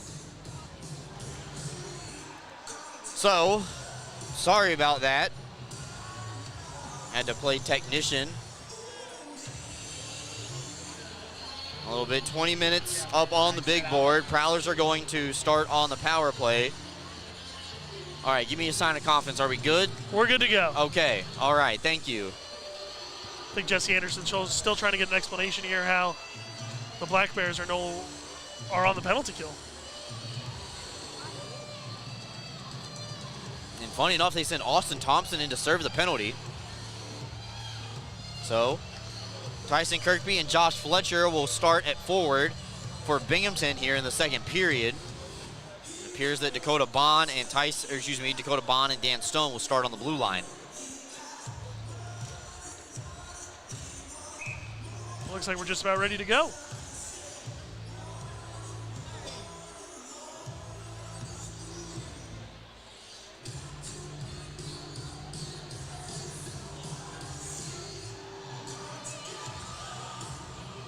So starting on the penalty kill for this period, Black Bears going to have to send Oliveri also over to the box to help serve this penalty sequence. So they'll be down 3 guys as of right now. See, that one I understand, because Oliveri doesn't kill penalties. Well, with Fletcher back in the lineup, Thompson might not need to kill penalties anymore. That's true. That's a way to look at the glass half full. However, half empty viewpoint is the Black Bears will start the second period on the PK. So, Fletcher, Kirkby, Bond, and Stone on the Northeastern Striping Corporation penalty kill for the Black Bears. Graham will chop it ahead for Stone. Kirkby will come around the cage. Intercepted, denied right on the doorstep by Egbert. And then Sim thrown down to the ice immediately by the former Bulldogs. Egbert's had to come up big with some clutch saves, and there was another one. He's been on his game tonight, and when Nolan's locked in, there's not many that are better than him. So Port Huron grabs a shot. Their first power play, they only had 1 shot on goal, and they've already matched it right there. Played back up to the line after a good face-off win by Graham. This is played to the open side of the ice where Johnson will just settle it down. Hair foul off the end wall. Graham couldn't locate it. And Bond able to throw it off the high glass, and this one will skate all the way down. Some fresh penalty killers up front for Binghamton, and Dan Stone and Dakota Bond do make their way to the bench, so all 4 will change. Intercepted by Binghamton and given right back to the Prowlers. Like a little bit of a tennis match right there. Volleyed across the net and sent right back down. So Federley tries to go off the wall. Millett doesn't get a piece of it, and this is icing against the Prowlers. It actually deflected on target, but the icing whistle had already been blown before Egbert pinned it up against the wall, or the post, I should say. Already a minute down on this power play here, and icing the puck now. Going to have to start your own end for the Port Huron Prowlers, so things not really going their way through this first minute. So Clark will just try to win it forward and take off more time. Prowlers will win the draw, and Bussell will start the outlet from Chartrand ahead to DC, and that'll allow the Black Bears opportunity to throw this one all the way to their own bench. Try to go off the top of the wall, but look out, as it looks like Coach Sherwood and company dodge a metaphorical bullet, as that one came in a little hot. 47 seconds left to go in the Chris Mott minor.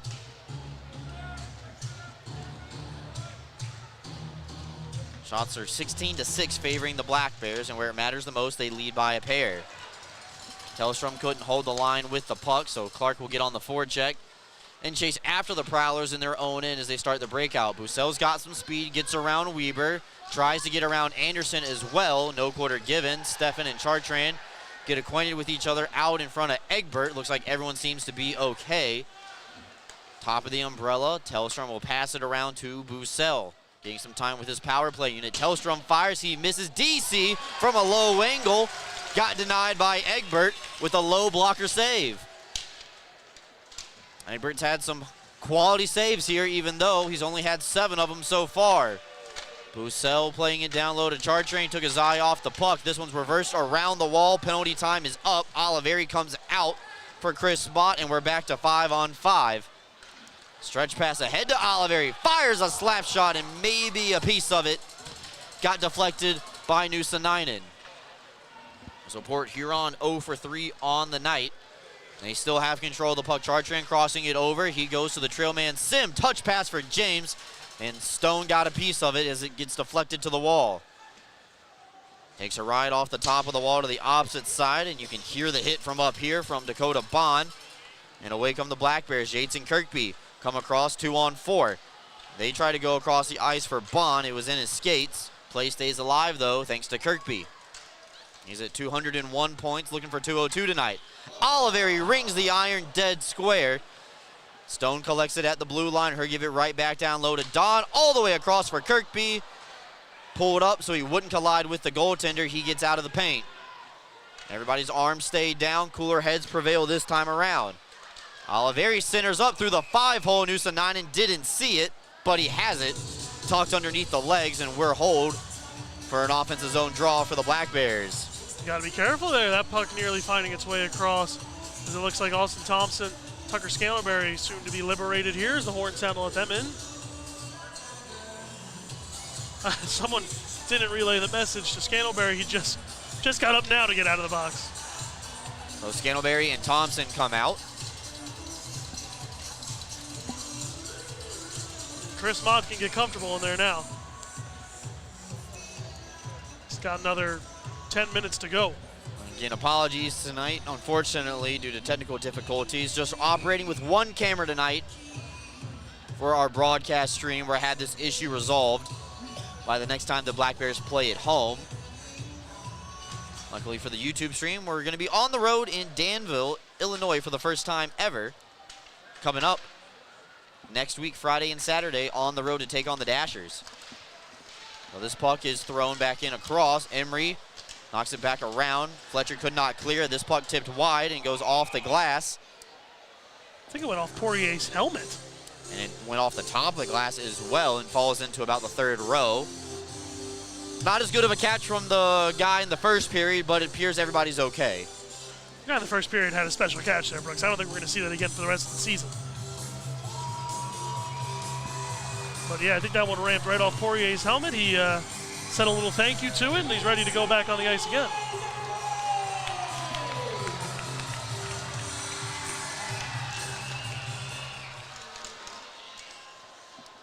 So face-off, push back behind the net of Egbert. Bussell grabs a loose puck. Turnaround bid hits Emery in the side of the arm. Port Huron keeps the play alive. Two-man game up high for the Prowlers, and finally D-to-D across the ice. Johnson over to Millette, all the way across, and he scores. And Port Huron is on the board. Great cross-ice pass there to Millette, able to find that puck and just roof it in up over Nolan Egbert. So first goal of the period comes at 3 minutes and 50 seconds. Well, here's something interesting. Egbert's going over the bench. I think he's going to get his pad checked out. Again, it must still be bothering him.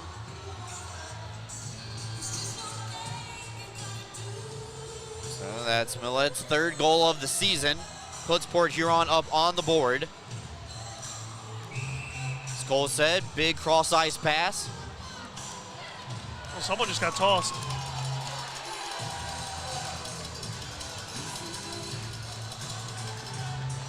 Referee Bill Lyons. Tossed right to the box. Didn't like what Alex Johnson had to say, so he's going to sit down in the penalty box here. This is officially the first penalty of the second period. Also comes at the same time of the goal at 3:50. Johnson still seems to not agree with that. He's slamming his gloves on the floor and clapping his hands. So the Black Bears will be on the power play. Or not. Correction, or not. Chartrand fans on a shot. And Sim comes across. Egbert makes the save on an almost identical situation. Cross-ice pass. This time it was on the near side. So a little bit of mirror mode right there for our Mario Kart fans at home. If Sims was a different handedness, his handedness was mirrored, that's a one-timer, and that may have tied the game right there. So the Black Bears got to cut these cross-ice passes.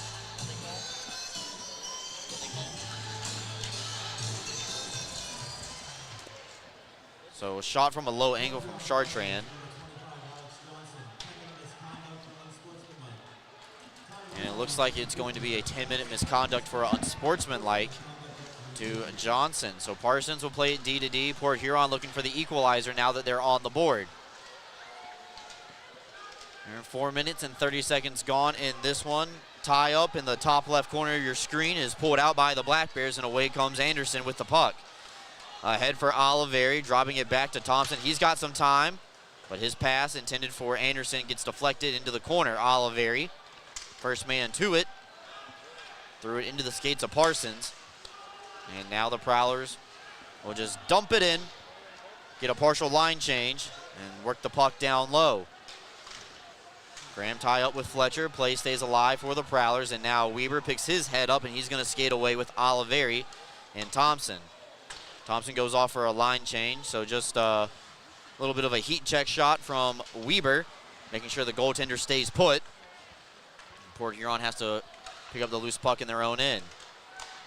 Graham, touch pass over to DC, top of your screen, crossing over the line, tries to dance around Stone, but crunched into the wall by Bond. Far side, Bussell skating with it, open ice. His pirouette comes up empty-handed. And now Sirota at the red line, chip in charge as he runs into the linesman.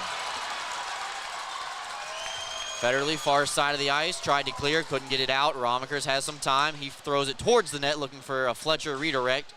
None provided. Fletcher, though, settles it down. Back over to Romakers. Binghamton tries to work the puck down low. Stone fires wide. And that ricochets off of the glass and out of play. 14:02 left to go here, second period. Black Bears and Prowlers in a one-goal affair. We're back with you after this. Elevate the way you celebrate at Sky Zone Binghamton Vestal for a full-service experience. Our hosts will take over the details while you sit back and enjoy watching your kids make memories with their birthday guests. Members receive discounts on our biggest party packages and can enjoy VIP access to the park, including online reservations, cafe discounts, VIP check-in, the new member portal, member-only events, and more. Visit Sky Zone Binghamton Vestal, formerly known as Defy Vestal, today. At Broadview, supporting your quest to be your best is why we're here. And it's personal. You already do your best to meet life's challenges. Try your best. You've got this. You see the best in others and lend a hand. Wherever you are on life's journey, helping you be your best is the reason we're here. Let's get started. Learn about becoming a Broadview member at broadviewfcu.com. Welcome back in, everybody. Brooks Hill and Cole Parenti here along with super producer Matthew. So got some clarification. The penalty to Alex Johnson at the 3:50 mark of the period is 10-minute misconduct for unsportsmanlike conduct, so we remain 5-on-5.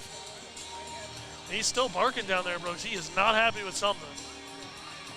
What I wouldn't do to be a fly on the wall in that box right now. Penalty sheet's running out of space, and we're not even halfway through this one. Clark wins the faceoff back to Steffen. He tries to go cross ice for Stone, but the pass is in the skates. Away come the Prowlers. Bussell drifts out wide, ran out of real estate. Behind the play, Steffen with a light shove for his former teammate. As Yates will try to saucer one ahead to Steffen. It's gloved down by Bussell on the intercept, and he's knocked down to the ice by Cam Clark. Clark with 2 goals here in this one, playing tonight with Steffen and Yates. In the absence of CJ Stubbs with his 1-game suspension, Romaker's taking Clark's spot on the 3rd line as Josh Fletcher comes into the lineup as the 10th forward. Stretch ahead of Millette. He has the latest goal in this one. He drifts out wide and will play it down low. Weber does enough to get a piece of it. Played back up to the blue line. Thompson dodges the hit from Millette. And now defense turns to offense for the Black Bears, but this is offside. Thompson doesn't touch it. So he touches the blue line on the exit. Thompson put Millette into his own bench. That was crazy. Big hit by 25. So Kirkby will just ship it all the way down to Heinzel. Heinzel took his eye off it, centered up for Oliveri, right in a danger zone. Thompson fires, it goes wide.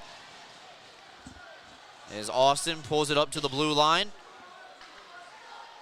Binghamton cycling around the offensive zone like clockwork. This one knuckles on Oliveri, and Nusa-Nainen will just melt it down, sensing pressure.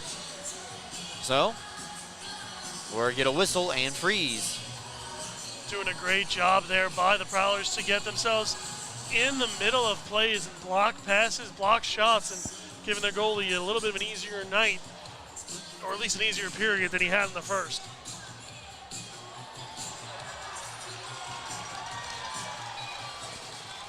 Face off one back up to the line. As Graham tried to play it out of the zone. Romakers will go cross ice for Anderson. And started to backtrack already. This one poked away beautifully by Federle. Could be a 2-on-1 for the Prowlers. Stretch pass ahead to Deasy. In alone on the breakaway. Save made by Egbert. Slashing is the call on a delayed penalty here. That might have been a penalty that saved a goal. And the Prowlers are headed back to the power play. Seems as though Scott Robacher is going to be the one to sit down. Just got to slash in on DC. And now the Black Bears going to have to kill a very important penalty here. Still got lines in your book to write these penalties down, Brooks? I got 6 spots left. Do you want me to tell them to stop taking penalties? I wish you could. I'll do my best. Northeastern Striping Corporation penalty kill again, out for the 4th time here tonight. Prowlers with a golden opportunity to tie the game up. They've had 4 shots this period. One of them has come into the back of the net. Thompson will clear. It'll go off the hand of Federle and all the way down behind his own cage. So now Millett will cross over the line with it. Clean entry for the Prowlers. And there go cross ice for Scantlebury. Looking to get on the stat sheet here tonight. Graham's pass denied.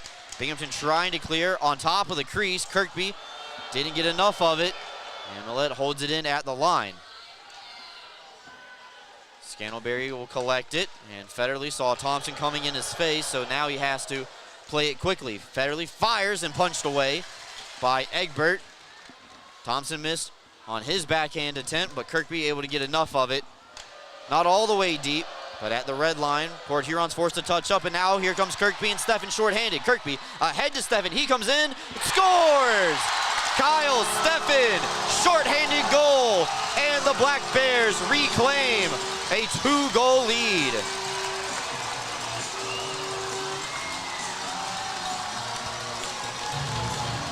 Well, they put a little mustard on that penalty kill there, Brooks. Steffen reading, reacting. Seeing Kirkby jumping out on there, and now Kyle Steffen was able to follow up on the play and finish that one off similar to the one he scored to win it in overtime against these Prowlers. But it looks like all the good times are going to come with a price as Kirkby sits down in the box. A shorthanded goal. Steffen gets his 6th goal of the year. Tyson Kirkby picks up the assist, his first point of the night. Now at 17 on the season. And Binghamton back up by a pair. Big night for special teams. Power play goal, shorthanded goal. Next thing's a 4-on-4 one. Seen quite a few of these shorthanded goals in the last few games. Austin Thompson had one last weekend.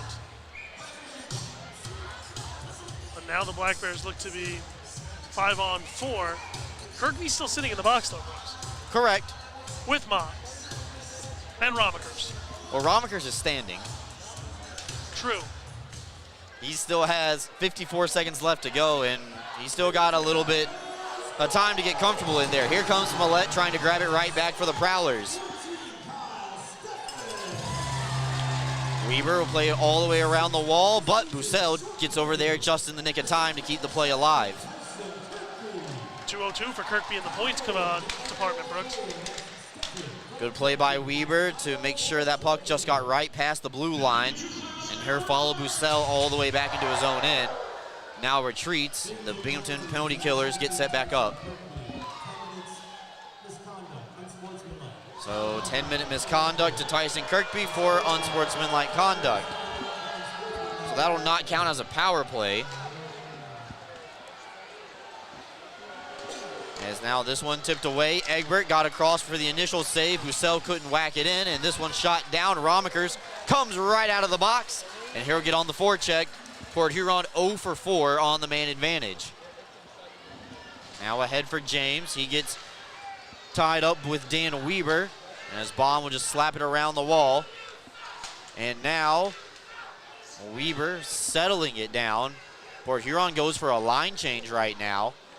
And the Black Bears try to gain some momentum through the middle of the ice through Thompson, but he has the puck stolen away by Tellstrom.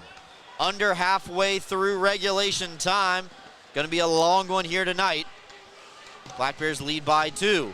Shots are 20-12, favoring the home squad. Now Frazee who saw his goal-scoring streak come to an end last night.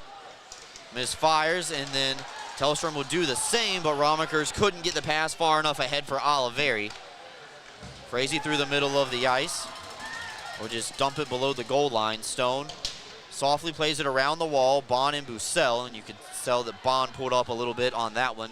Not going to run through a former teammate like Bussell like that, at least for right now. Yeah, you could tell that that's what he was doing. Bussell was really liked in that locker room. I'm sure the guys were sad to see him go. I spoke with Will Wiggleman, the head broadcaster from the Port Huron Prowlers, and he said when they saw that Binghamton had released, or put on waivers, I should say, Bussell, the Port Huron team was itching to get their hands on him and excited. So here comes Cam Clark, someone itching for his third goal of the night. He throws it across the crease, and Anderson not able to catch up to that pass. Well, Binghamton tries again. Steffen played it off the wall and knew the hit was coming from Peck Richten. And Weaver will intercept this one, and Weaver will show off his stick handling capabilities. Crosses the line with Steffen. Tries to call for the return feed. It's still bouncing around there in the face-off circle. Matt Graham finally gets over to it. This is played back out into the neutral zone, slapped ahead by the Black Bears defenseman. Binghamton had to wait on the delayed offside. Heinzel behind the net. Tries to go through the middle of the ice. Read beautifully by Emery. So no stretch pass connection for the Prowlers. They backtrack and do it again. Fletcher's been real noticeable out there on the ice, killing penalties and just providing that spark that Coach Sherwood wanted. So Scantlebury dancing around with it in the neutral zone. Got to be careful. Clark's coming in, looking for the hat trick. Denied by Nuusanainen. Heinzel took his foot off the gas, and at another speed level, Cam Clark stole it right away. Poirier at the line, his wrist shot is blocked, bounces up high into the air. Emery in a skate race with Millette, and this one slapped around the wall. Open man's Federley, broken play. Millette's down low with it, he's holding. He just waited too long, he should have just fired it. So Poirier will chop it ahead, knocked down beautifully by Thompson, and away come the Black Bears. His pass, though, is too far ahead for Romaker, so nothing will develop offensively, as this one gets sent all the way back down below the goal line. Binghamton will reset. Linesman says to play on. Centering up, Egbert makes the save.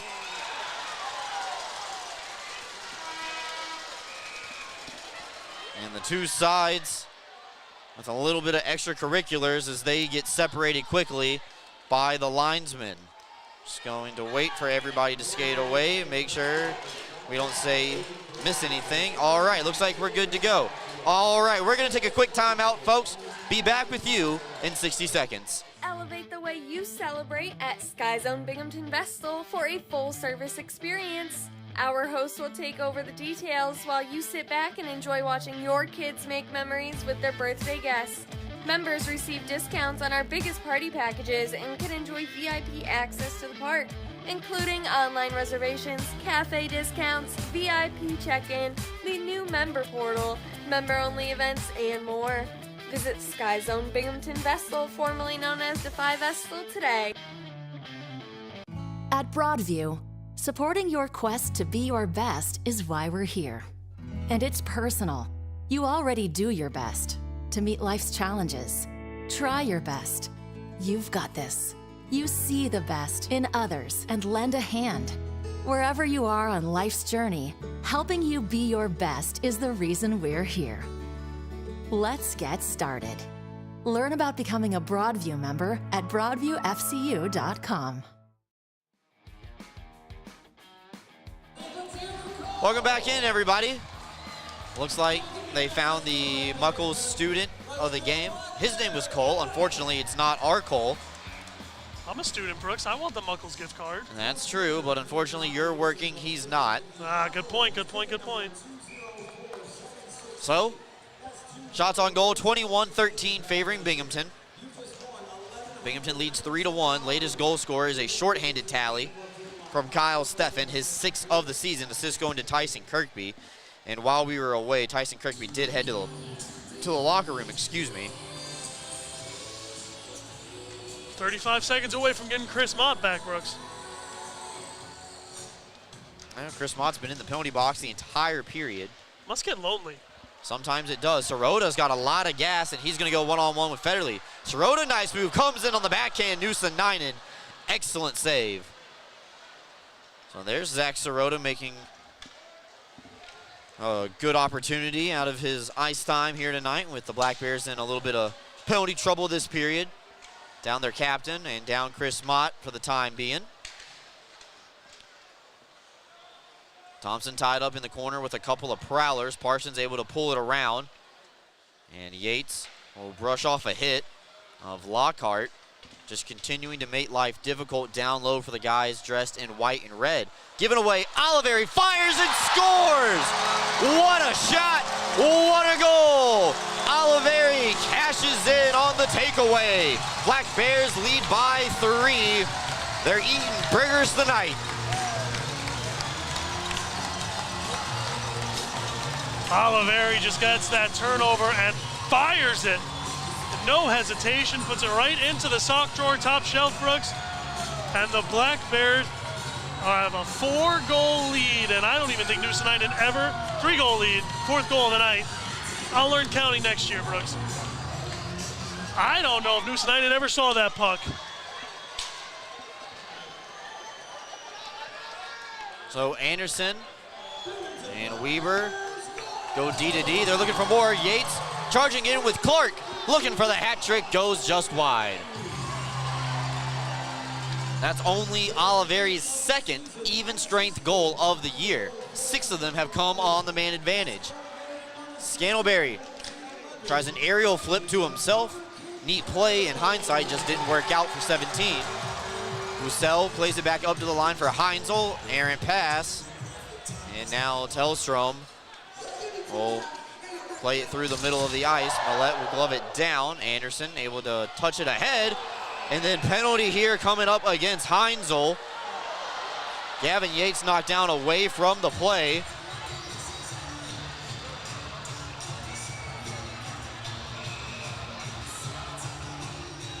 Gotta be careful here. You don't want to take a retaliatory penalty.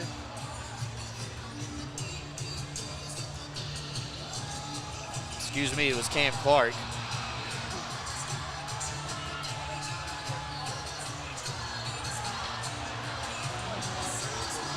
Oh, did Cam Clark just get himself one too? He did.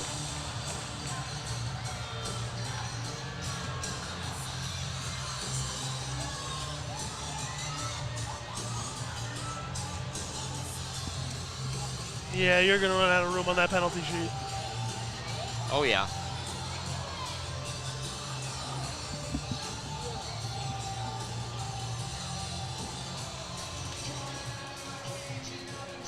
So, penalty arm went up immediately on the hit on Clark. And then he got a penalty at the end of it. So after Clark was sent down to the ice, a little bit of emotion got the best of him. And now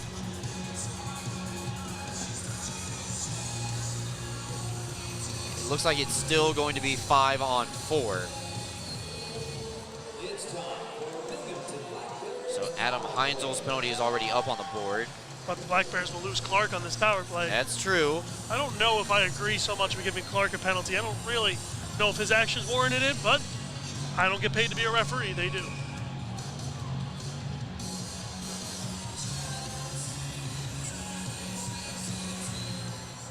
So we will see how this one gets distributed. Black Bears are on the power play for the 3rd time tonight.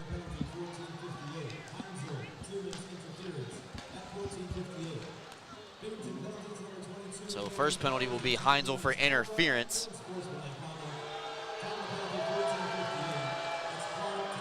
And Clark gets a 10-minute misconduct for unsportsmanlike conduct. So this one's going to be a fun one to add up at the end of the night. So Steffen circling around in a penalty against Austin Thompson, and the power play is now over for the Black Bears. Yeah, Thompson was just clearing out in front and ends up taking a penalty. But someone's going with him. So we got a lot more to sort out. Things getting out of hand here. We're going to take a timeout, come back with more. Back with you after this. Introducing our new morning edition, Wendy's English Muffins. Choose sausage, egg and cheese, or bacon, egg and cheese, served on a warm English muffin. Grab one for breakfast in the morning. Choose wisely, choose Wendy's breakfast, just like Bingo the Black Bear. At participating U.S. Wendy's during breakfast hours.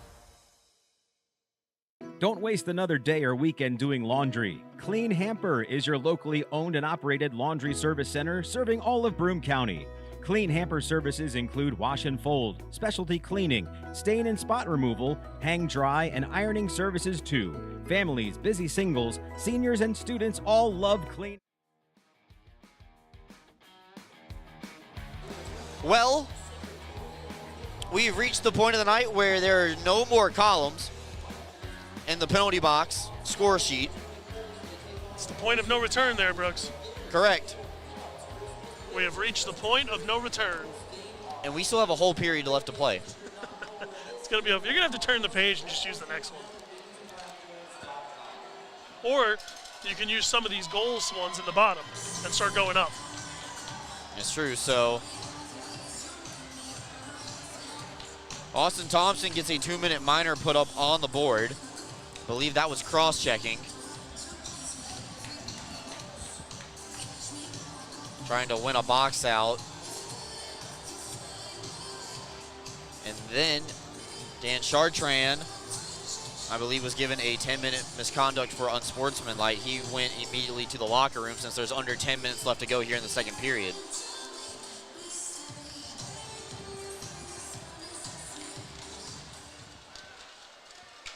So much for the lineup card that Coach Sherwood and Coach Graham probably started the night with. It's just basically who's available and who's fresh. That's what separates the good coaches from the great, the ones that can make on-ice adjustments. Oh, Austin Thompson gets a 2-minute for cross-checking. And now DC will cross over the blue line with the puck. We are skating 4-on-4 now for the next 50 seconds. Binghamton is 1 for 3 now on the power play since the minor to Austin Thompson inadvertently ended the man advantage. Yates will come flying in.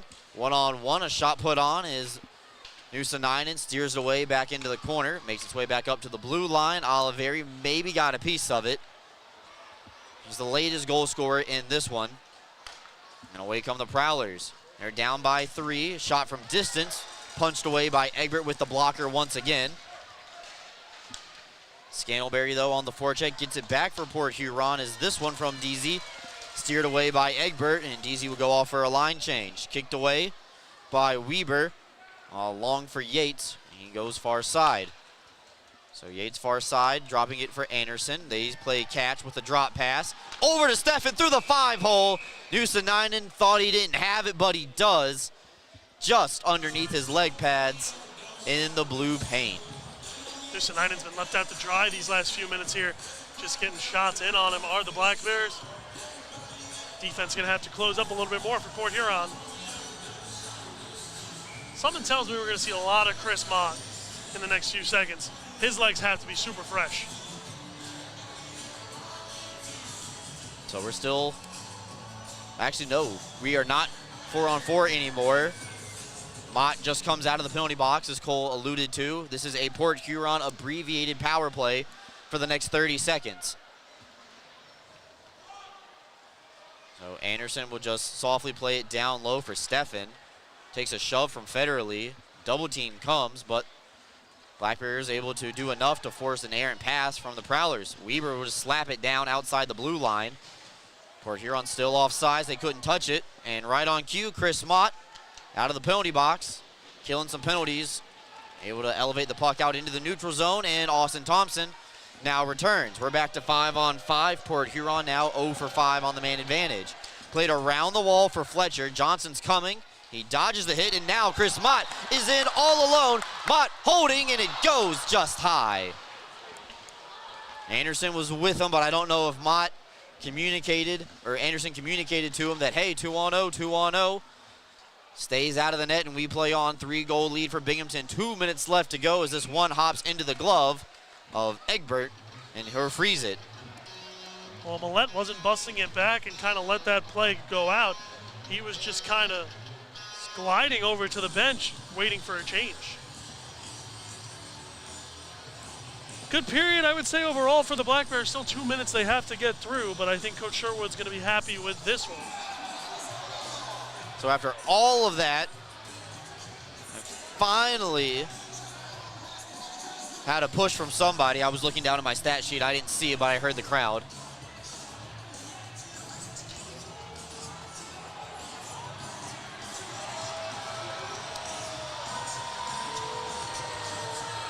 So Scott Romekers comes to the penalty box. No more room for me. Actually, excuse me, they're just going to send him straight to the locker room. So the Black Bears lose another player for the time being. Yeah, Matt Graham got himself the same penalty, whatever it was. Not a night for the penalty kill to go to sleep, and not a night to improve your PIM numbers, Brooks. No, by my count, there have been 1, 2, 3, 4, 5, 6, 7, 8 10-minute misconducts. For everybody keeping track at home, there's only 60 minutes in a regulation hockey game. There have been at least 80 penalty minutes issued just due to 10-minute misconducts, not counting the minor penalties. So this one is played up to the line. A high-rising wrister over the glove of Egbert as Heinzel will send it around the wall to Federley on the opposite side. Glove down legally by Stone in the defensive end. DZ lost his stick, allows the Black Bears to come away. Yates down low, touch pass coming into the blue paint was Thompson. And Bussell with the loose puck now. He's gonna come flying one-on-one against Bond. He goes out wide, Bond will poke it off of his stick. He's able to get it into the trapezoid, but quickly ride out. And Bond fires up to the defensive blue line for the Black Bears. Stretch pass for Oliveri. He's on sides. And this one thrown back out to the center ice circle. Neighbor slaps it in and knuckled end over end. Binghamton in the process of changing their defenseman right now while the puck is deep. James pressured by Fletcher, and then in comes Weber to pinch. So now touch pass, Weber coming in. Coming around the net, trying to find Fletcher on the return feed. Usadinen's lost his stick. Back up to the point for Anderson. Anderson holding his wrist shot, deflected high, down into the trapezoid, and Fletcher knocked down from behind. Crowd wants a call, none provided. Anderson's turnaround bid goes off the glass, but stays in play. Sirota taking a beating in front of the net by a couple of Prowlers. Penalty here coming up. And it looks like Zach Sirota is going to be guilty of a hook. Yeah, he just got that stick in there on the body, so he'll take a seat for the final 20 seconds of the period and 1 minute and 40 in the next. So Port Huron going to be on the power play once again. They'll finish the period on the man advantage. And Sirota looks up on the video board. Times like this, I wish we had the RoboCam on the opposite side of the ice and we could count how many players on the Black Bears bench, because newsflash, it's not a lot.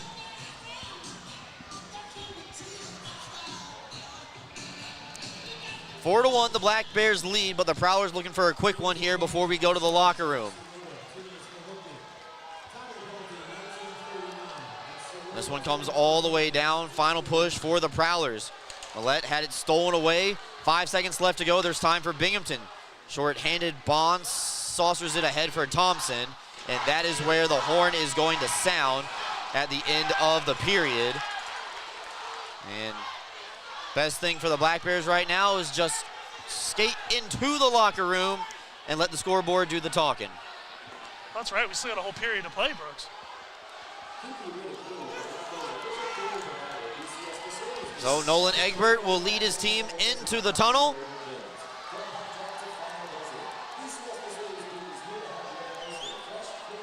And the Black Bears and Prowlers make their way to their respective locker rooms. We're going to take a timeout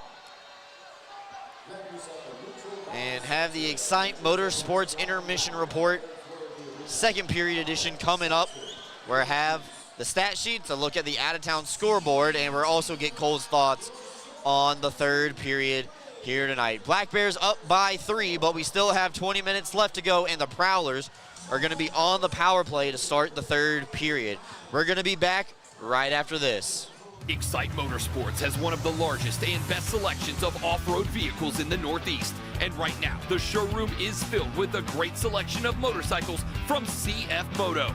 If you're ready to live life on two wheels, now is the time to shop with great deals and amazing rebates. Ride without compromise with CF Moto's affordable selection of bikes in stock and ready to go.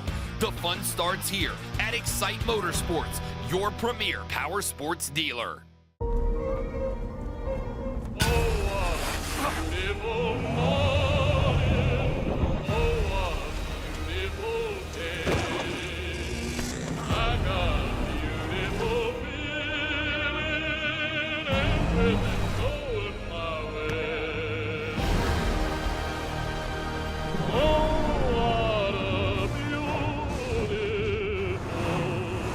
Toyota Trucks. Let's go places.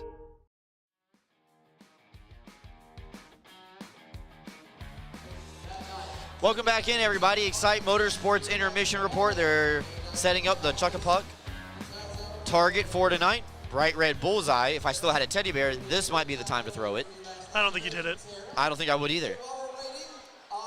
So I think this is the hardest one to win when they do the tarp instead of the ATV. I think the ATV is more skill-based. I think this one, believe it or not, is more luck. That's probably true. I agree with that. So let's take a look at the stat sheet as you get a look at the pucks. Here they come, flying on out. What do you think we had more of, Chuck-a-Pucks or teddy bears tonight, Cole? Teddy bears. We're going to have teddy bears, pucks, and if Cam Clark can find the back of that one more time, hats. It's just a garage sale on the ice tonight. Oh, look at that. We got one in the dead center. Oh, somebody got a piece of it as it finally fell down. Shots on goal in the second period. Port Huron outshoots the Black Bears 11-9. Game total 25 for Binghamton, 16 for the Prowlers. Scoring in the period, Black Bears grab a pair of goals, one shorthanded and one at even strength. Second unassisted goal of the night for Don Oliveri. As Cam Clark had the opening goal that was also unassisted. Kyle Steffen has a shorthanded goal, and Reggie Millette puts Port Huron on the board at the time and cut the lead down to 1, that making the score 2-1. So we're going to take a timeout, come back, out-of-town scoreboard update when we come back. Don't go anywhere, folks. Excite Motorsports Intermission Report still rolling on after this.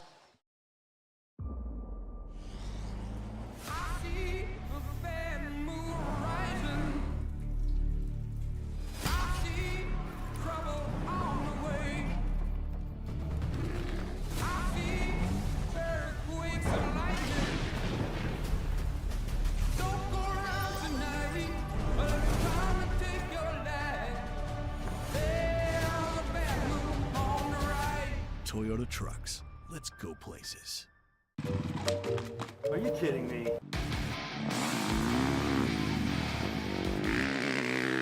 How do you do that? Dude, I just got a new hot spring spa. Carlisle has hot spring spas starting at $39.95. Come see how we make every day better by relaxing in a hot spring spa.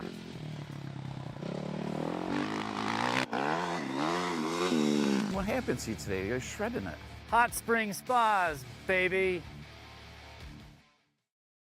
Black Bears holiday packs are back for just $30. You can receive one t-shirt, one ticket voucher, and one $10 American Dining Creations gift card. Holiday packs are available at the merchandise stand on the main concourse and at blackbearshop.com. If ordering online, this deal will only be offered until December 15th. In-person sales will conclude on December 21st. Black Bears holiday packs are the best gifts for the best fans this holiday season. When you care about something, you take care to protect it. The family that depends on you and the future you're planning for them. You'll have your own college stories too someday. With sound advice, smart strategies, and a broad variety of life insurance options, Security Mutual can help provide for the people you care about and also help you reach your financial goals. It's a sound plan. The time to start thinking about college. And retirement is now. Security Mutual Life, the company that cares. Advancements in new clinical therapies are made possible by heroes like you. Velocity Clinical Research is looking for volunteers to participate in clinical research studies. Compensation is provided. There's a Velocity location near you on Old Vestal Road in Vestal. Learn more about participating and becoming a Velocity medical hero today.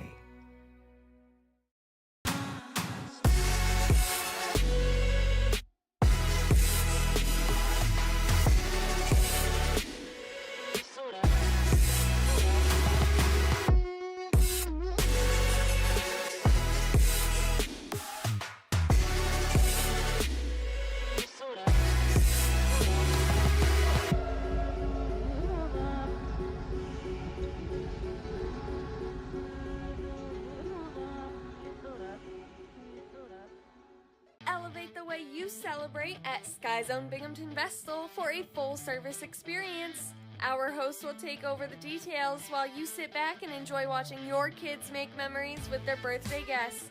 Members receive discounts on our biggest party packages and can enjoy VIP access to the park, including online reservations, cafe discounts, VIP check-in, the new member portal, member-only events, and more. Visit Sky Zone Binghamton Vestal, formerly known as Defy Vestal, today. At Broadview, supporting your quest to be your best is why we're here. And it's personal. You already do your best to meet life's challenges. Try your best. You've got this. You see the best in others and lend a hand. Wherever you are on life's journey, helping you be your best is the reason we're here. Let's get started. Learn about becoming a Broadview member at broadviewfcu.com. Binghamton's Rock Hits Magic 1017. Great music, world headlines every hour, and weather from meteorologist Mark Torello. Local personalities Doug Mosier, Rich Birdsall, Tanya, Heather Black, and Jerry James. 100% local. Binghamton's Rock Hits Magic 1017. Footwear for the whole family, Homer Men and Boys Store is the place to shop.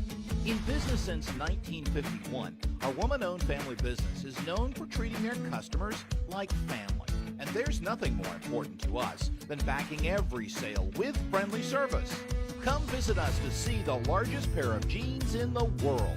Come see what we have for you. All about you. Go with the winner, Jeff Kai's Auto Sales. We have a huge selection of vehicles and every tool available to fit everyone's credit needs. If you've been told no before, I say no when it feels so good to say yes. Get the vehicle you deserve. Yes, that's awesome. With our guaranteed credit approval program, which can easily be filled out online at jeffkais.com. Jeff Kai's Auto Sales, Appalachian. Go with the winner, Jeff Kai's.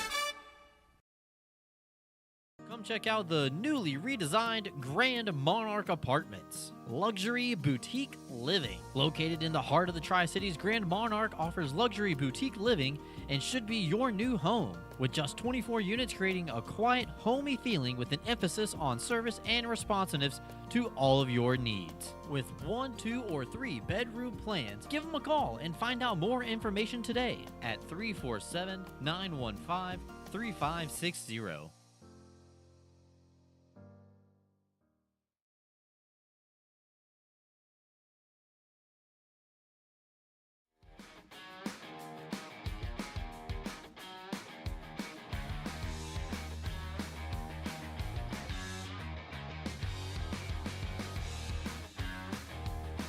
Welcome back inside Visions Veterans Memorial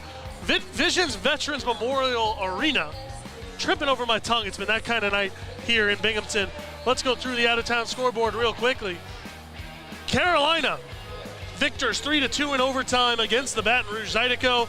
They jumped out to an early 2-0 lead. Gus Ford, Jan Salak, Kevin Zabad, and Dmitry Kuznetsov responded for Baton Rouge, but Gus Ford plays hero, and they skate away with the 2 points as Carolina wins 3-2 in overtime. Columbus up 3-0 over the Seawolves. They got goals from Stephen Klink, Ryan Galvin, and recently returned Ryan Hunter. Danbury jumps out to a 2-1 lead over the Motor City Rockers in Big Boy Arena. Danbury's been on a hot streak out in Michigan. Vadim Frolov, Gleb Van Durken for the hat tricks. Tristan Wells connected for the Rockers. 2-0 Watertown leads Hudson Valley.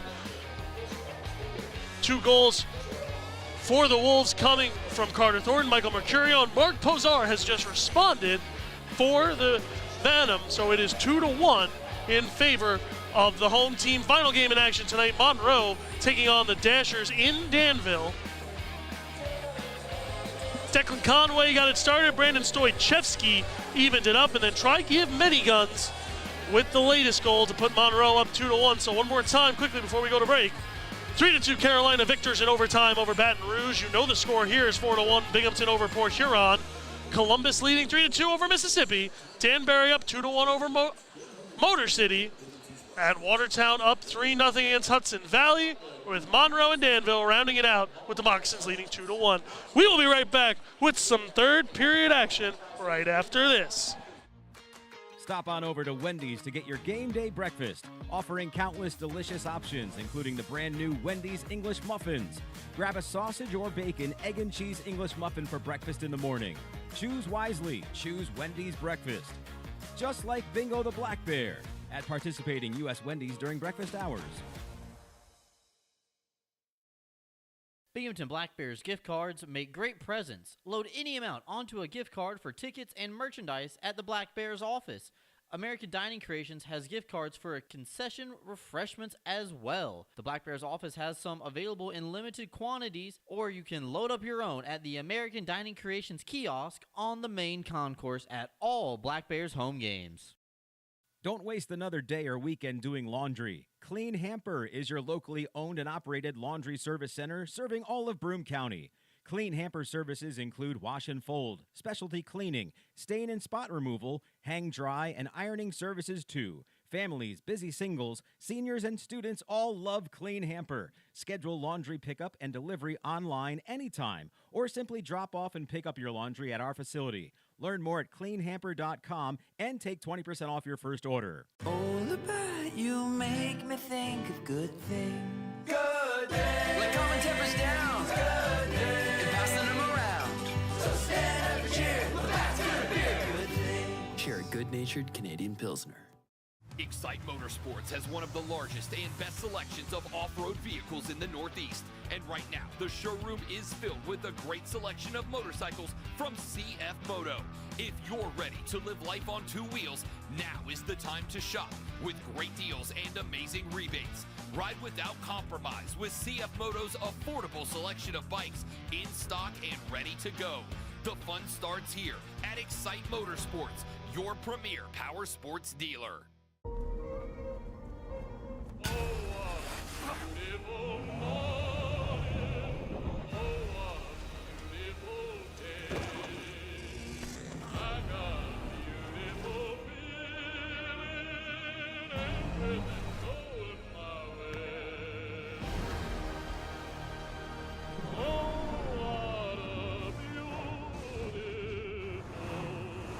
Toyota Trucks.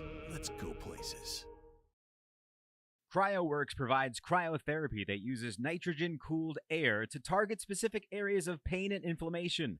Local cryotherapy targets a specific area to deliver the same effects of the whole-body cryotherapy to that specific site. Treatments take 5 to 8 minutes, with a benefit exceeding that of hours of icing. Your Binghamton Black Bears' premier choice of cryotherapy, CryoWorks. Are you ready to take your billiards game to a whole new level? Dragon Billiards Instruction and Pro Shop has everything you need to impress your friends and crush your opponents. American Q Sports certified coach Kim the Dragon Young is now accepting new students. From novices to pros, the Dragon helps you find your best game with in-person or online instruction available worldwide. Need help with stance, stroke, or alignment and aiming? We've got you covered. Looking for advanced cue control techniques and trick shots? No problem. Follow us on Facebook at Dragon Billiards Instruction and Instagram at Dragon Billiards Kim for free daily tips and drills, upcoming tournaments and events, as well as exciting contests and giveaways. Subscribe on Patreon for personalized video content. Visit our online pro shop for the lowest prices on the highest quality pool cues, accessories, and Dragon Billiards gear. Dragon Billiards Instruction and Pro Shop, breathing fire into your game. The Binghamton Philharmonic Orchestra holds its 10th annual Mac and Cheese Fest on Thursday, February 13th from 6 p.m. to 8 p.m. at the Doubletree Hotel in downtown Binghamton. This all-you-can-eat fundraiser features mac and cheese offerings from 24 local restaurants. Patrons and celebrity judges will choose the winner of the Best Mac and Cheese title and other culinary awards. Tickets can be purchased at bingmacfest.com or by calling 607-723-3931. All proceeds go towards the programming of the Binghamton Philharmonic Orchestra. Are you kidding me? How do you do that? A warm, relaxing soak in my hot spring spa. Coral Isle has hot spring spas starting at $39.95. Make your next golf game your best by relaxing in a hot spring spa. What's gotten into you? Hot spring spas, baby. Coral Isle Pools and Spas. Are you compassionate and interested in providing care to people with developmental disabilities? Check out a New York State Career with Broom OPWDD. Enjoy great benefits such as job security, health insurance, retirement plan, paid time off, opportunities for advancement, and so much more. Positions as direct support professionals in the community or at a secure facility might be exactly the change of pace that you're looking for. For more information, call 607-240-4786 or go online to www.opwdd.ny.gov. Black Bear's holiday packs are back for just $30. You can receive one t-shirt, one ticket voucher, and one $10 American Dining Creations gift card. Holiday packs are available at the merchandise stand on the main concourse and at blackbearshop.com. If ordering online, this deal will only be offered until December 15th. In-person sales will conclude on December 21st. Black Bear's holiday packs are the best gifts for the best fans this holiday season.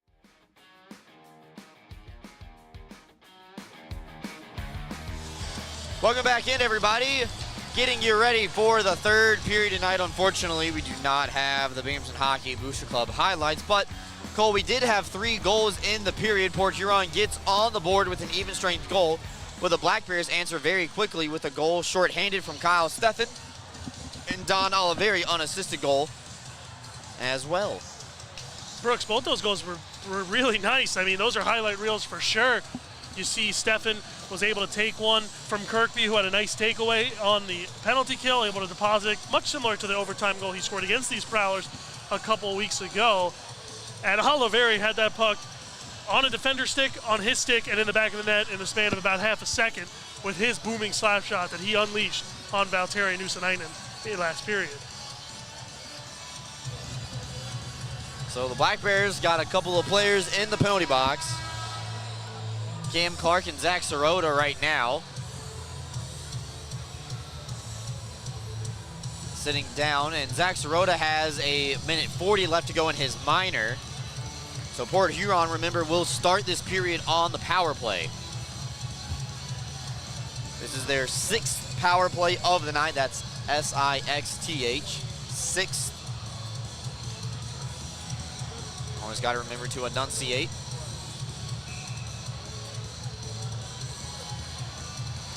Looks like we're good to go. Puck is dropped in third period. Officially underway as Kirkby takes the draw. Allows his defenseman to ring it all the way around the wall. And Port Huron gets set up in this abbreviated power play to start the period. They're trying to grab some momentum. DZ will play it down low for a Millet. And top of the umbrella is Alex Johnson, who had a 10-minute misconduct in the second period. At this point, there might be more players who had 10-minute misconducts than didn't. Shot from distance, absorbed by Egbert. And he'll absorb it at the top of the crease and hang on. Reset, no further play. I wonder if there's more players that had 10-minute misconducts than points tonight, Brooks. As they have been getting them early and often. Nice save there by Egbert to stick with that play and just get it to glue right to his chest. So Egbert with 16 saves so far tonight. If he gets the 25, one lucky row. And he's going home with some coupons courtesy of our friends over at Alexander's Cafe right here in downtown. So Bussell from his knees, good play by the forward to play it all the way up to the blue line. He gets down to Scantlebury, and Scantlebury and Bussell were teammates once upon a time when they were members of the Huntsville Havoc about 2 seasons ago. So here comes Fletcher, his first game. He comes flying in. He fires, denied by Nuusonainen. Snake eye shot from Josh Fletcher, looking for his first goal of the season. Would have been quite a Josh Fletcher way to score your first goal if he did it shorthanded. It would be. This one chipped in. It rides the glass down to the top of the wall and played up to the blue line. Bussell starting and stopping. He's matched up with Bussell. Shot from distance, though, is in the back of the net as Frazee gets back on the board. And that'll end the Binghamton penalty kill streak. Port Huron strikes on the power play. Frazee will start a new one as he picks up a power play goal here. 17 seconds left to go, and the Sirota minor is evaporated, and the Prowlers now down by a pair. It's Frazee's fourth overtime goal in the last fourth power play goal in the last 5 games there, as he's able to just take a nice slap shot and put it right past Egbert. So Binghamton had the opportunity to clear that puck. Unfortunately, takes a funny bounce. And Frazee, kind of like how Oliveri just caught the puck in between the dots, fired right away, didn't hesitate. And this one goes into the back of the net. I don't know if that puck got off in a hurry as much as Oliveri's did, Brooks. No, but it still counts the same as if it did. D-to-D passing, Bond and Stone, as this one's just fired into the glove of Nuusonainen. Millette and Sirota got tied up with each other, and the linesman will separate those two. Millette was like hugging him. So we'll see what this ends up. I think Zach Sirota may have just bought himself a trip right back to the sin bin along with Reggie Millette. So the box continues to fill up for both sides. 17:57 left to go here. Now we get to play the coin flip game. Is this a 2-minute penalty or a 10-minute penalty? My money's on 10. It's up. There goes my money. It's on 2 for Sirota. It's going to be 2 for Millette.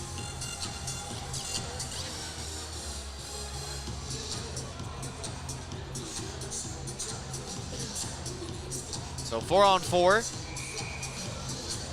Even terms on the ice. Special teams being a big factor here tonight.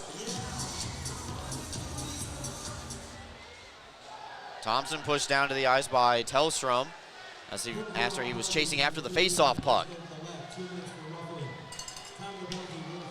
So now Port Huron on the board. See if they can grab a little bit of more momentum here in this period. Stretch pass ahead for Oliveri. Here comes the Don all alone, coming in, tries to go through the 5-hole, and Nuusonainen makes the save. Tom with a little shove for his former teammate Bussell. I'm sure he didn't see the nameplate there when he gave a little shove to Jamie. So Nuusonainen with a breakaway save as the Black Bears look to reclaim their 3-goal lead right away. This time the Don comes up empty-handed, but you have to be imagining that he'll come back for more. Face-off one back. Yates tries to work it down low for Oliveri.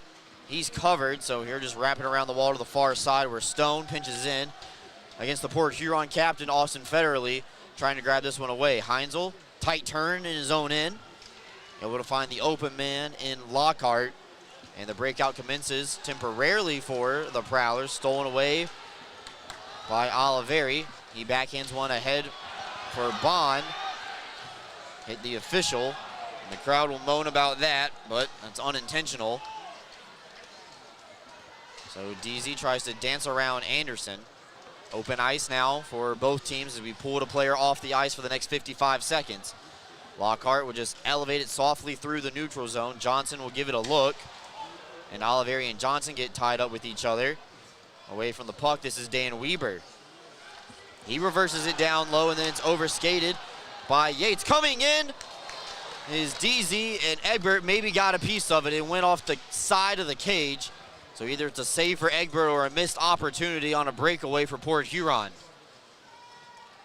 Either way, it stays 4-2. Black Bears are ragging the puck a little bit through the middle of the ice, just taking some seconds off the clock. It's a 2-goal game. 16-10 left to go here in the third period. Sirota and Millette ready to return. Both of them are standing up by the door. So now we're back to 5-on-5. And Dan Weber has a little bit of a whisper for Yates on what they want to do. Mott now with the puck, he's marked by Scantleberry. This one sent down the entire length of the ice. Nuusonainen came out to play it, nullifying icing. Here come the Prowlers. 3-on-2 if they hurry. Millette takes his time from distance, fires, and Egbert makes the save. And here swallow up. 15:41 left to go in the third. This allows his team to get the guys out on the ice they want after a quick exit from the box from Zach Sirota. You know, it feels like so long ago, Brooks, when the Hats hit, the Bears hit the ice. That was like an eternity ago. That was definitely last week. Yeah. You know how they talk about when you're getting older and the days start to run together? It's starting to feel like the weeks run together a little bit with how long ago we started this one. Oliveri all the way across for Kirkby. He receives it on the left side wall, but now skates in through the middle. Behind the net, Kirkby gives it a whack, but Lockhart gets enough of it to get it away from the Black Bears captain. Oliveri, it's a wrist shot absorbed by Bussell. Forces it to come back out through the neutral zone, and then Oliveri's dump in hits Kirkby's stick and knocks it clean out of his hands. Better the stick than the body. At this point, Scantleberry tries to split the double doors. No quarter given by Bond and Stone, as Binghamton able to elevate this one out. This one actually goes off of the middle pane of glass separating the two benches. And this will be a neutral zone face-off. No, they're going to say this goes in the Binghamton end. I think that's where the pass originated from, and this one must have originated from the Binghamton offensive zone or defensive zone, and for Huron offensive zone, so that's why we're coming back here for the face-off.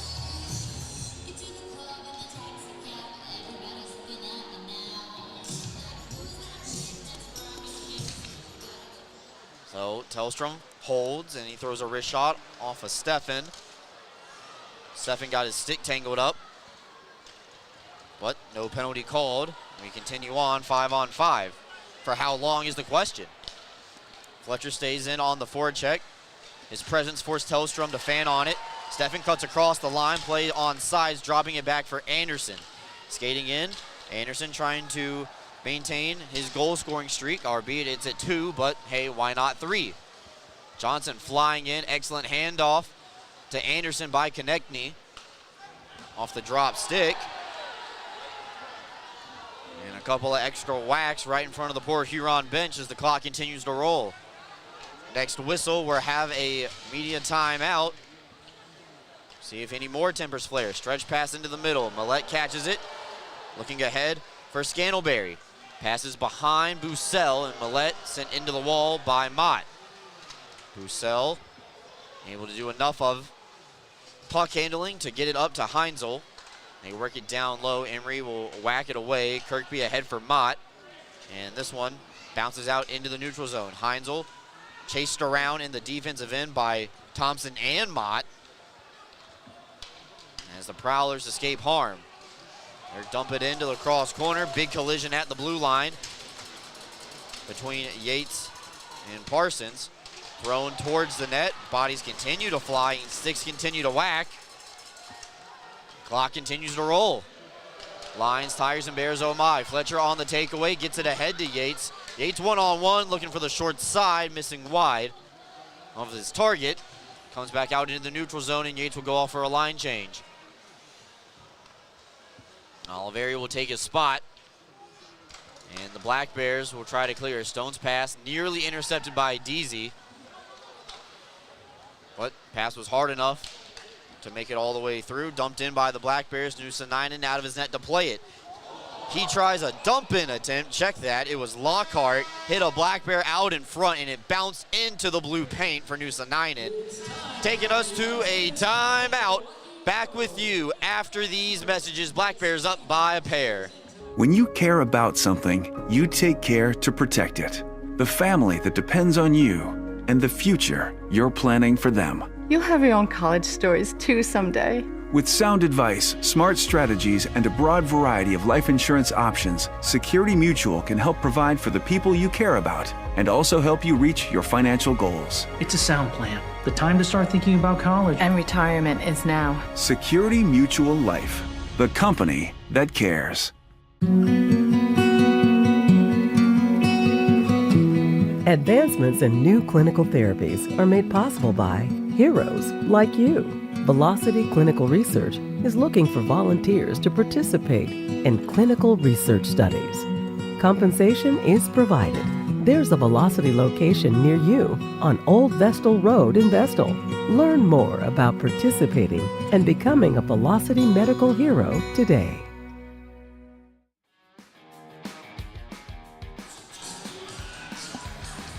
Welcome back in, everybody. Brooks Hill, Cole Parenti, super producer Matthew, along with the excellent video team, led by video director Josh Williams, who worked through the technical difficulties to make sure that we had enough juice in the tank to get on the air tonight. So big thanks for him working it all out, and his excellent video team as always making sure that we were able to get on the air. Things were looking a little bleak an hour before a puck drop. Tonight we might have to go do a radio call with just a black screen or the logo loop. But we're glad we're able to get this one camera connected and get this show on the road. We got a little over 12 minutes left to go here in this one. As Tellstrom will dump this one in all the way around the ice for Dan Stone. It hops up into the air, pawed down legally by Thompson. All the Black Bears except Oliveri are on the same side of the ice. Nice seam pass between the legs from Thompson over to Stone. Pass off the pad looking for Kirkby off the initial save. Play stays alive though as Thompson works it down low. Parsons tries to go through the middle of the ice and Tellstrom able to clear. Ahead for Sim. Going far side with Chartrand, and this one is offside. Near side winger coming in a little early. Just a wee bit offside there. As you said, Brooks, the near side winger jumped a little early and the Black Bears able to benefit there as it would have been a 3-on-2 going the other way.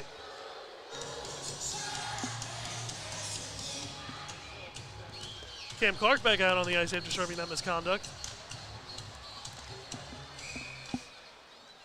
Can't wait to look at the end stat next week and see how much ice time everybody had. Because a lot of people had their ice time cut down significantly tonight just because they were in the penalty box for so long. And a lot of people had theirs boosted up because others were in the penalty box. So Lockhart now puts the puck back in play, D-to-D with Johnson. This one's tipped off the skate, no icing. Egbert did not get the memo, Weber did. So he tries to play it around the wall. And now, finally, Binghamton gets it across their blue line. Clark out wide, still with 2 goals tonight here. He got the game's first 2 in the opening period. Tried to bat it out in midair. Yates holding. His shot blocked by Millette. And the Prowlers now go through the middle of the ice. Weber was already backtracking as DZ was trying to fly the zone and catch the Black Bears defense sleeping. Luckily for them, Weber wide awake. This one bounces off the end wall, and Nusa-Ninen will just cover it up with 11:26 left to go here. And it looks like more penalties coming out of the box. Scott Romikers and Matt Graham now being released. Is that penalty box empty? It is. Start a timer. See how long it takes for somebody to go back in. We're at 11:26 in the game clock. We'll see.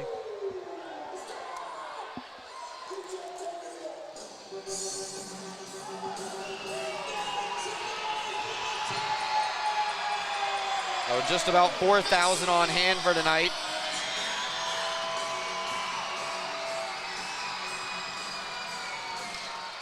They've been treated to a wild one. Stone shot tipped by Sirota, ends up wide of the target. Bond gloves it down, that's a hand pass. And Sirota was the first one to touch it, and then Chartrand and Sirota quickly separated by the officials. Bond just trying to keep it in, extended, had no other option there but to just knock it with the glove, unfortunately, with the open palm.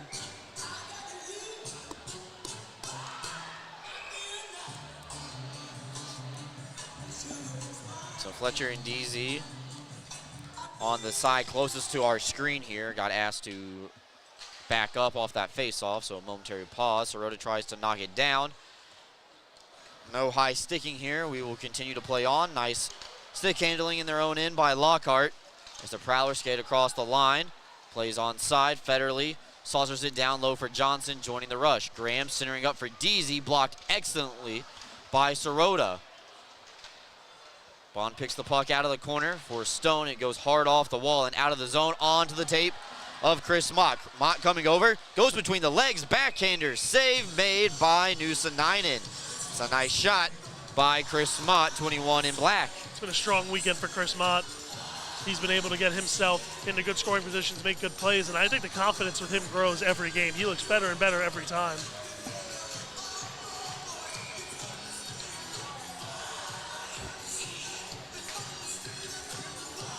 Line change for the Black Bears, sends the top line out. Oliveri, Thompson, and Kirkby against Bussell, Millette, and Tellstrom.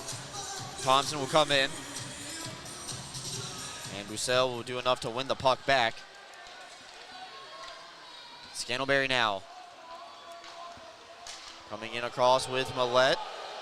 Out from distance, knocked away by Egbert. Bussell holds it in at the line, and then Oliveri with a shove for the defenseman who had his feet flat. This one's just going to bounce end over end, not going to have enough for icing as Tellstrom's forced to play it as we approach the 10-minute mark here in the third period. Scantlebury will cross over. And this play offside as Millette did not get the memo on the far side of the ice. Millette and Bussell have been on the ice quite a lot for the Port Huron Prowlers, so they're two guys that are going to have their ice time high on the in-track sports.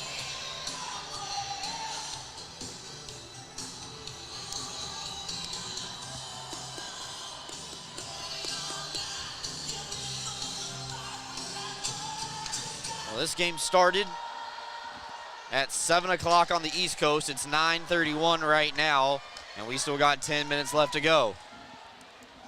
Could be in line for the longest game of the season. Kirkby, nice move to get around one defender. Spins around the second and plays it back up to the line. Works a two-man game with Anderson. He's knocked away from the puck temporarily by Frazee. Or shoot it down low and ends up behind the net of the Prowlers. Prowlers with 19 shots, Black Bears with 31. 10 more minutes to go here in this one. Chartrand and Weber do a good job battling legally on the half wall.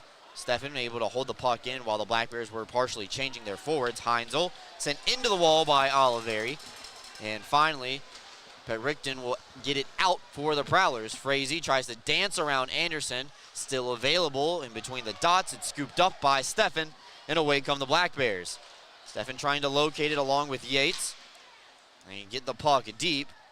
They don't have control. Heinzel will throw it right into the stick blade of Clark, and Clark in stride will give Heinzel a shove as he makes his way over to the bench. Graham spins around a Dan Stone hint, but Yates able to just knock it down, keep the puck away from Nolan Egbert's side of the ice. Johnson skates in, gets past Fletcher, partially hit into the wall by Bond. Stone will play it around the wall for Lockhart. And the Black Bears trying to get over to a loose puck. It's held in, though, by Johnson from distance. Punched away by Egbert once again. Another blocker save. Prowlers, though, maintain control of the puck. Now, DC dodges a hip check from Stone. Centered off the backside of the cage. Bussell over to the rebound. Played back up to the line. Parsons through traffic, kick save. Now Sirota, a stretch pass ahead for Fletcher. Fletcher's got some time, fires, and it rides the blocker into the glass. Would have sent this place into a frenzy if Josh Fletcher scored in his return. Centering attempt from Scantlebury denied. Bounces right back on the doorstep. Bussell partially fanned on it.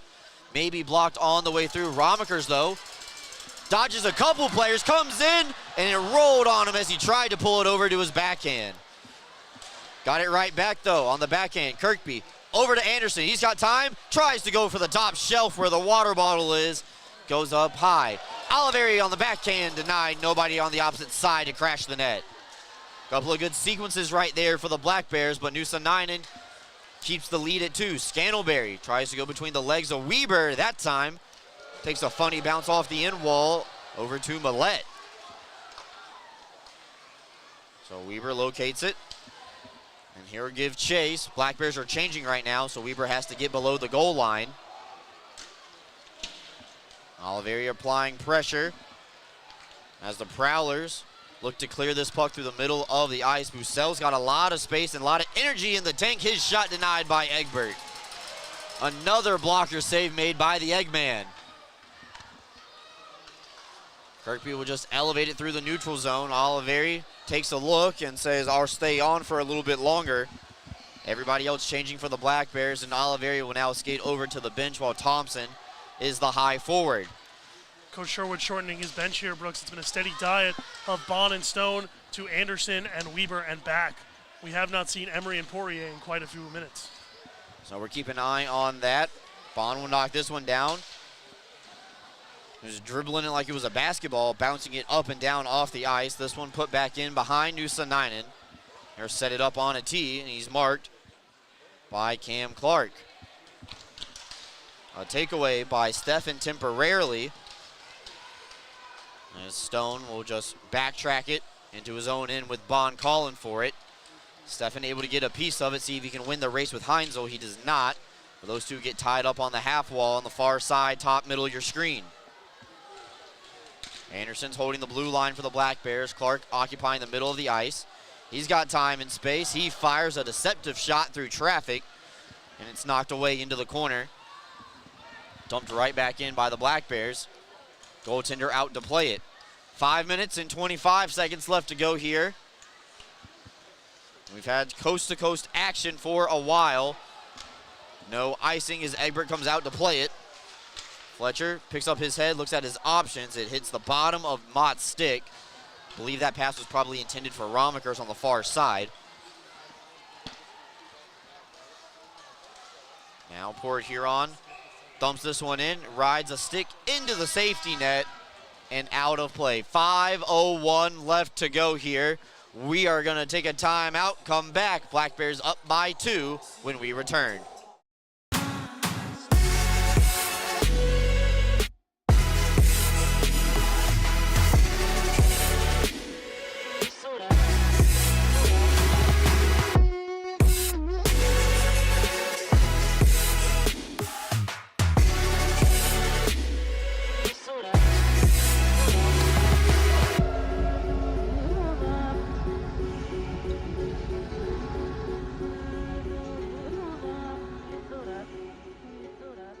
Binghamton's Rock Hits Magic 1017. Great music, world headlines every hour, and weather from meteorologist Mark Torello. Local personalities Doug Mosier, Rich Birdsall, Tanya, Heather Black, and Jerry James. 100% local. Binghamton's Rock Hits Magic 1017.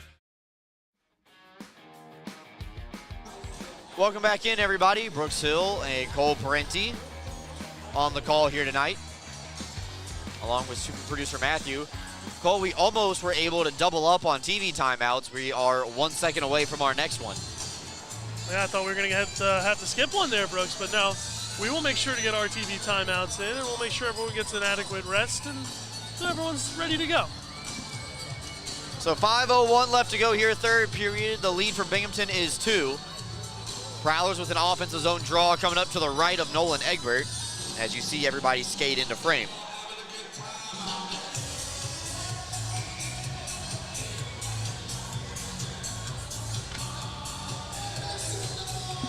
So set formation here for the Prowlers, looking for a quick shot off the draw. Graham wins it back cleanly to Parsons, fires a wrist shot, ensnared right on cue by Egbert. Excellent job by Weber to box out, I believe that's Deasy, so that way Egbert got a clean look at it.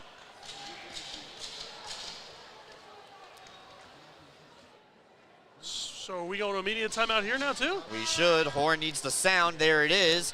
And that is our final media timeout of the night. So we took 4 seconds off the clock. Time to go to another commercial. We're back. Go with the winner, Jeff Kai's Auto Sales.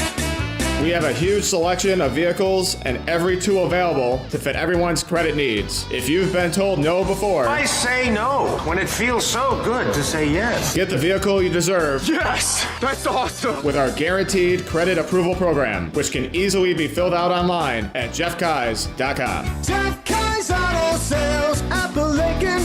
Go with the winner, Jeff Kai's. Come check out the newly redesigned Grand Monarch Apartments. Luxury boutique living. Located in the heart of the Tri-Cities, Grand Monarch offers luxury boutique living and should be your new home. With just 24 units creating a quiet, homey feeling with an emphasis on service and responsiveness to all of your needs. With 1, 2, or 3 bedroom plans, give them a call and find out more information today at 347-915-3560.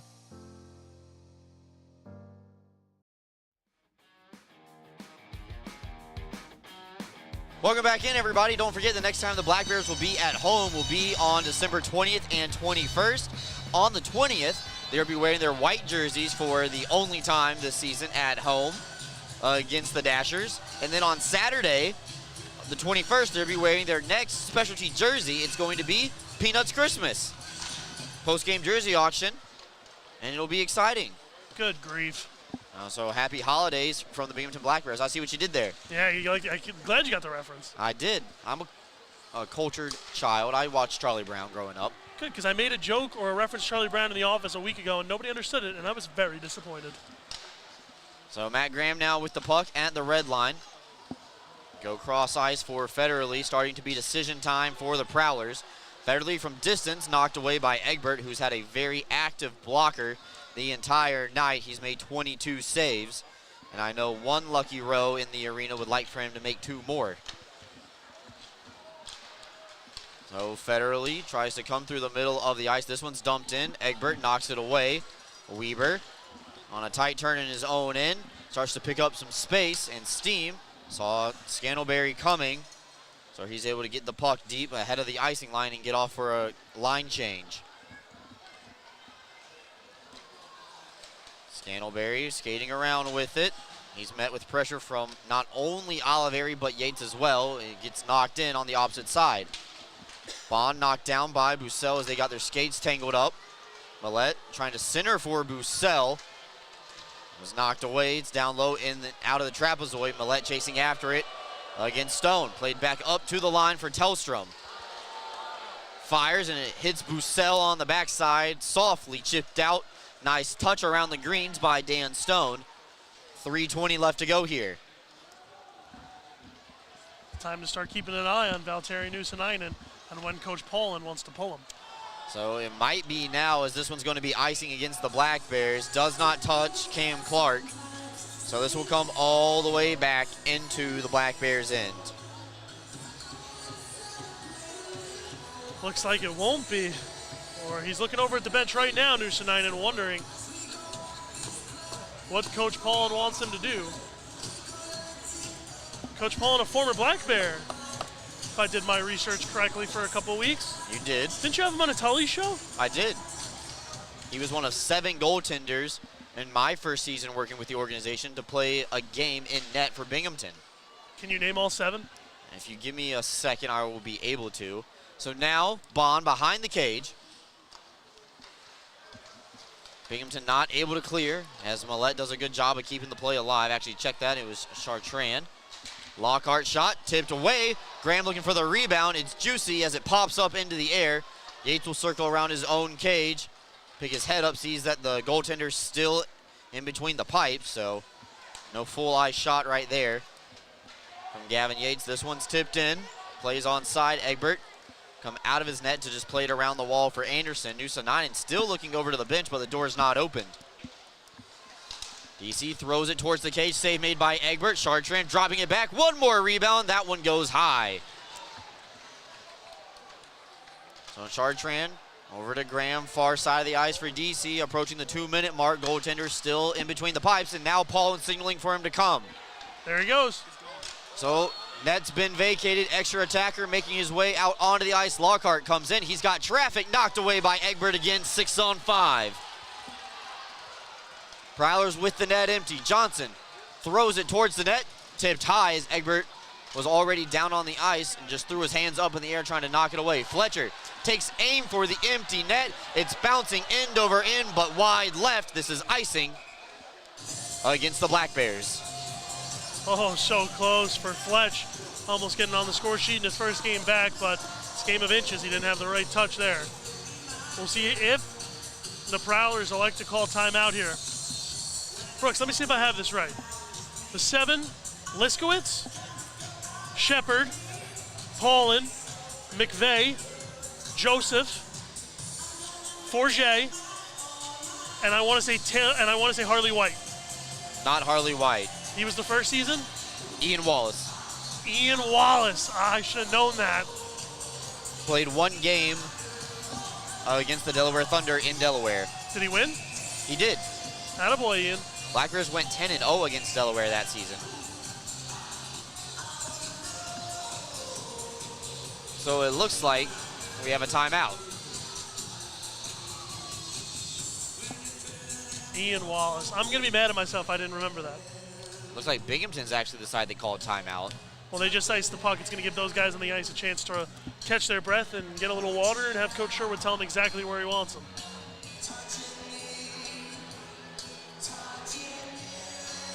So let's run through the goaltenders again. Let's see if we can do it in order of appearances. Okay. Owen Liskowitz. Joe Shepard. Riley McVeigh. Well, that's not order of appearance. Joe Shepard. Yes. Owen Liskowitz. Yes. Ian Wallace. No. Order of appearance, Riley McVeigh. McVeigh was next? Yes. Paulin and Wallace came around. I think it went Paulin. Wallace, Joseph Forget. No, Forget came after McVeigh. Or he actually came after Paulin. But then he got called up, so I don't know if he made an appearance. He did. His first game actually as a Black Bear was against the Port Huron Prowlers. We need to have a trivia question of the night. Tweet us at Binghamton Black Bears FPHL, all 7 goalies. Oh, we have them. We just didn't get them in the right order. So Fletcher now gains the red line, takes aim for the empty net. It's denied, but there is the hat trick for Cameron Clark. 3 goals on the night, and there go the Hats. He made it rain teddy bears in the first, and now he makes it rain hats in the third. Take a bow, Cam Clark. Brooks, there's a chicken on the ice. The Birds are in the back again. And Cam Clark able to score there. And I'm going to use Cam Clark's lingo. That was nails.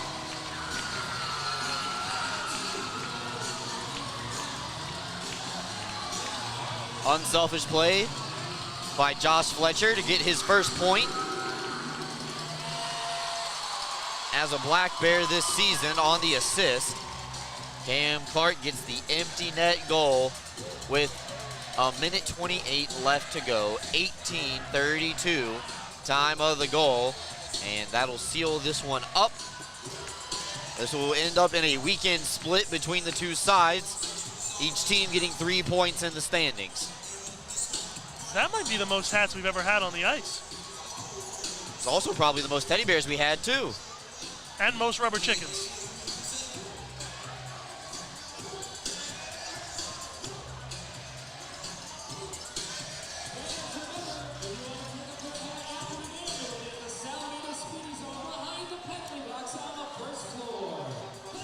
So 5-2 where we stand. Binghamton with their first goal of the period to answer Port Huron's goal to make it a 2-goal lead.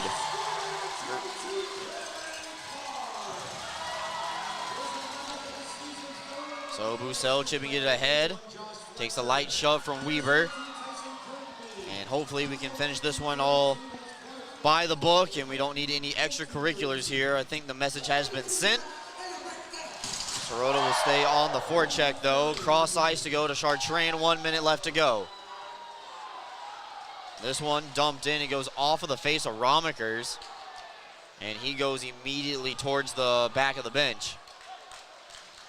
Yeah, Clark will come on to take a spot. Mott will just chip it in high into the air. It'll bounce off the wall with a one hop. 35 seconds left to go. And Binghamton will be on the road next weekend against the Dashers. And now Anderson will just play it around in the defensive end. Binghamton playing keep away. But DC doesn't want to give up just quite yet. One more save for Nolan Egbert for good measure. And now, looks like we're gonna have a go. Josh Fletcher making his return is gonna drop the miss with Chartrand at the end of this one. Welcome back, Fletch. Didn't like the shoves that he had for Cam Clark at the end of the game. So Chartrand and Fletcher are gonna get separated by the linesmen.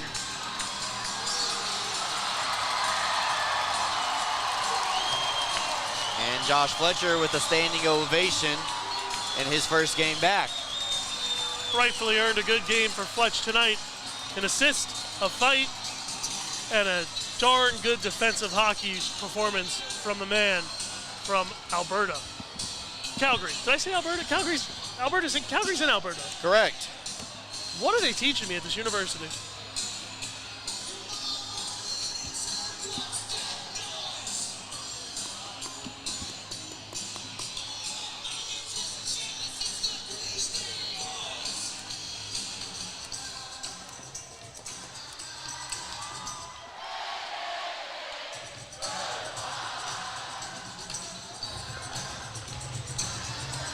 So one more face-off ought to do it.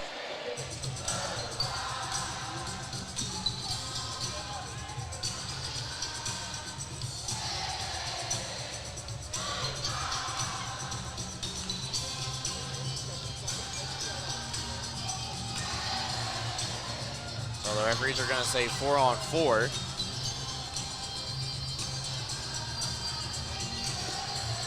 That's all formality at this point.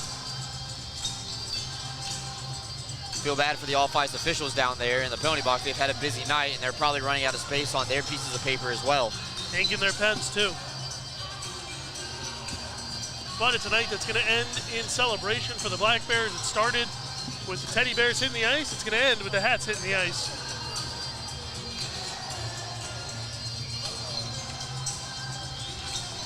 Tonight's contest ends at 9:52.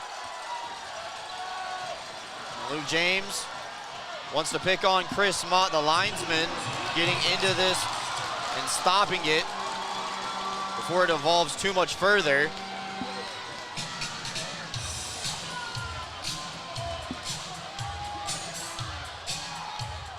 James trying to instigate Mott a little bit at the end of it. Mott was just out there to take the draw. And that's going to be the end of the game. Kind of got swept under the rug.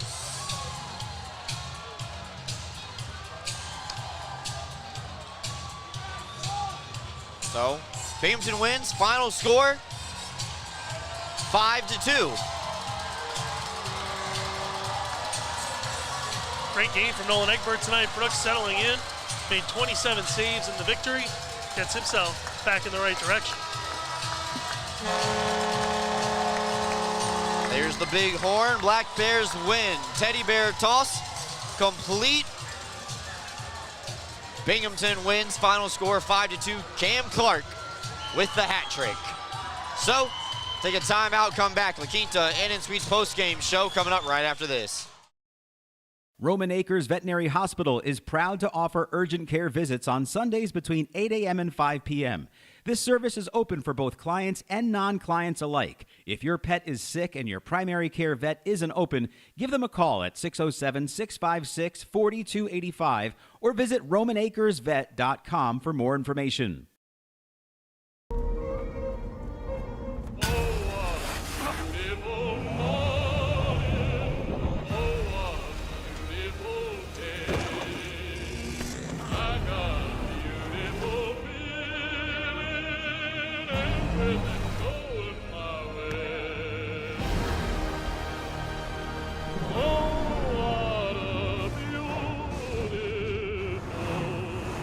Toyota Trucks, Let's go places.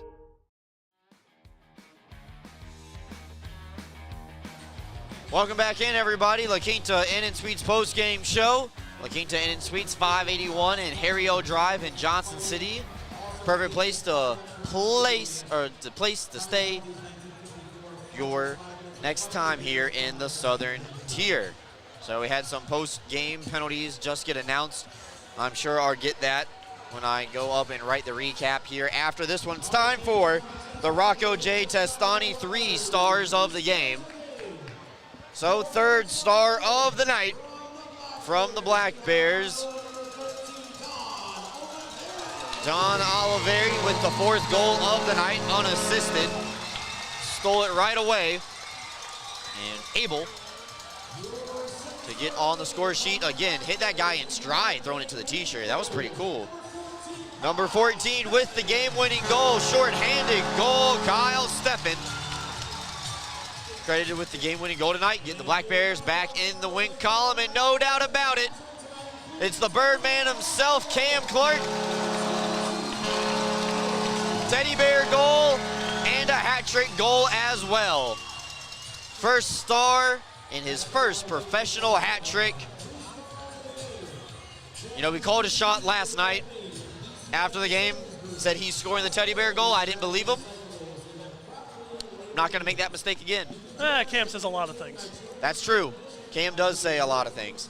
But he says a lot of funny things. He does say a lot of funny things.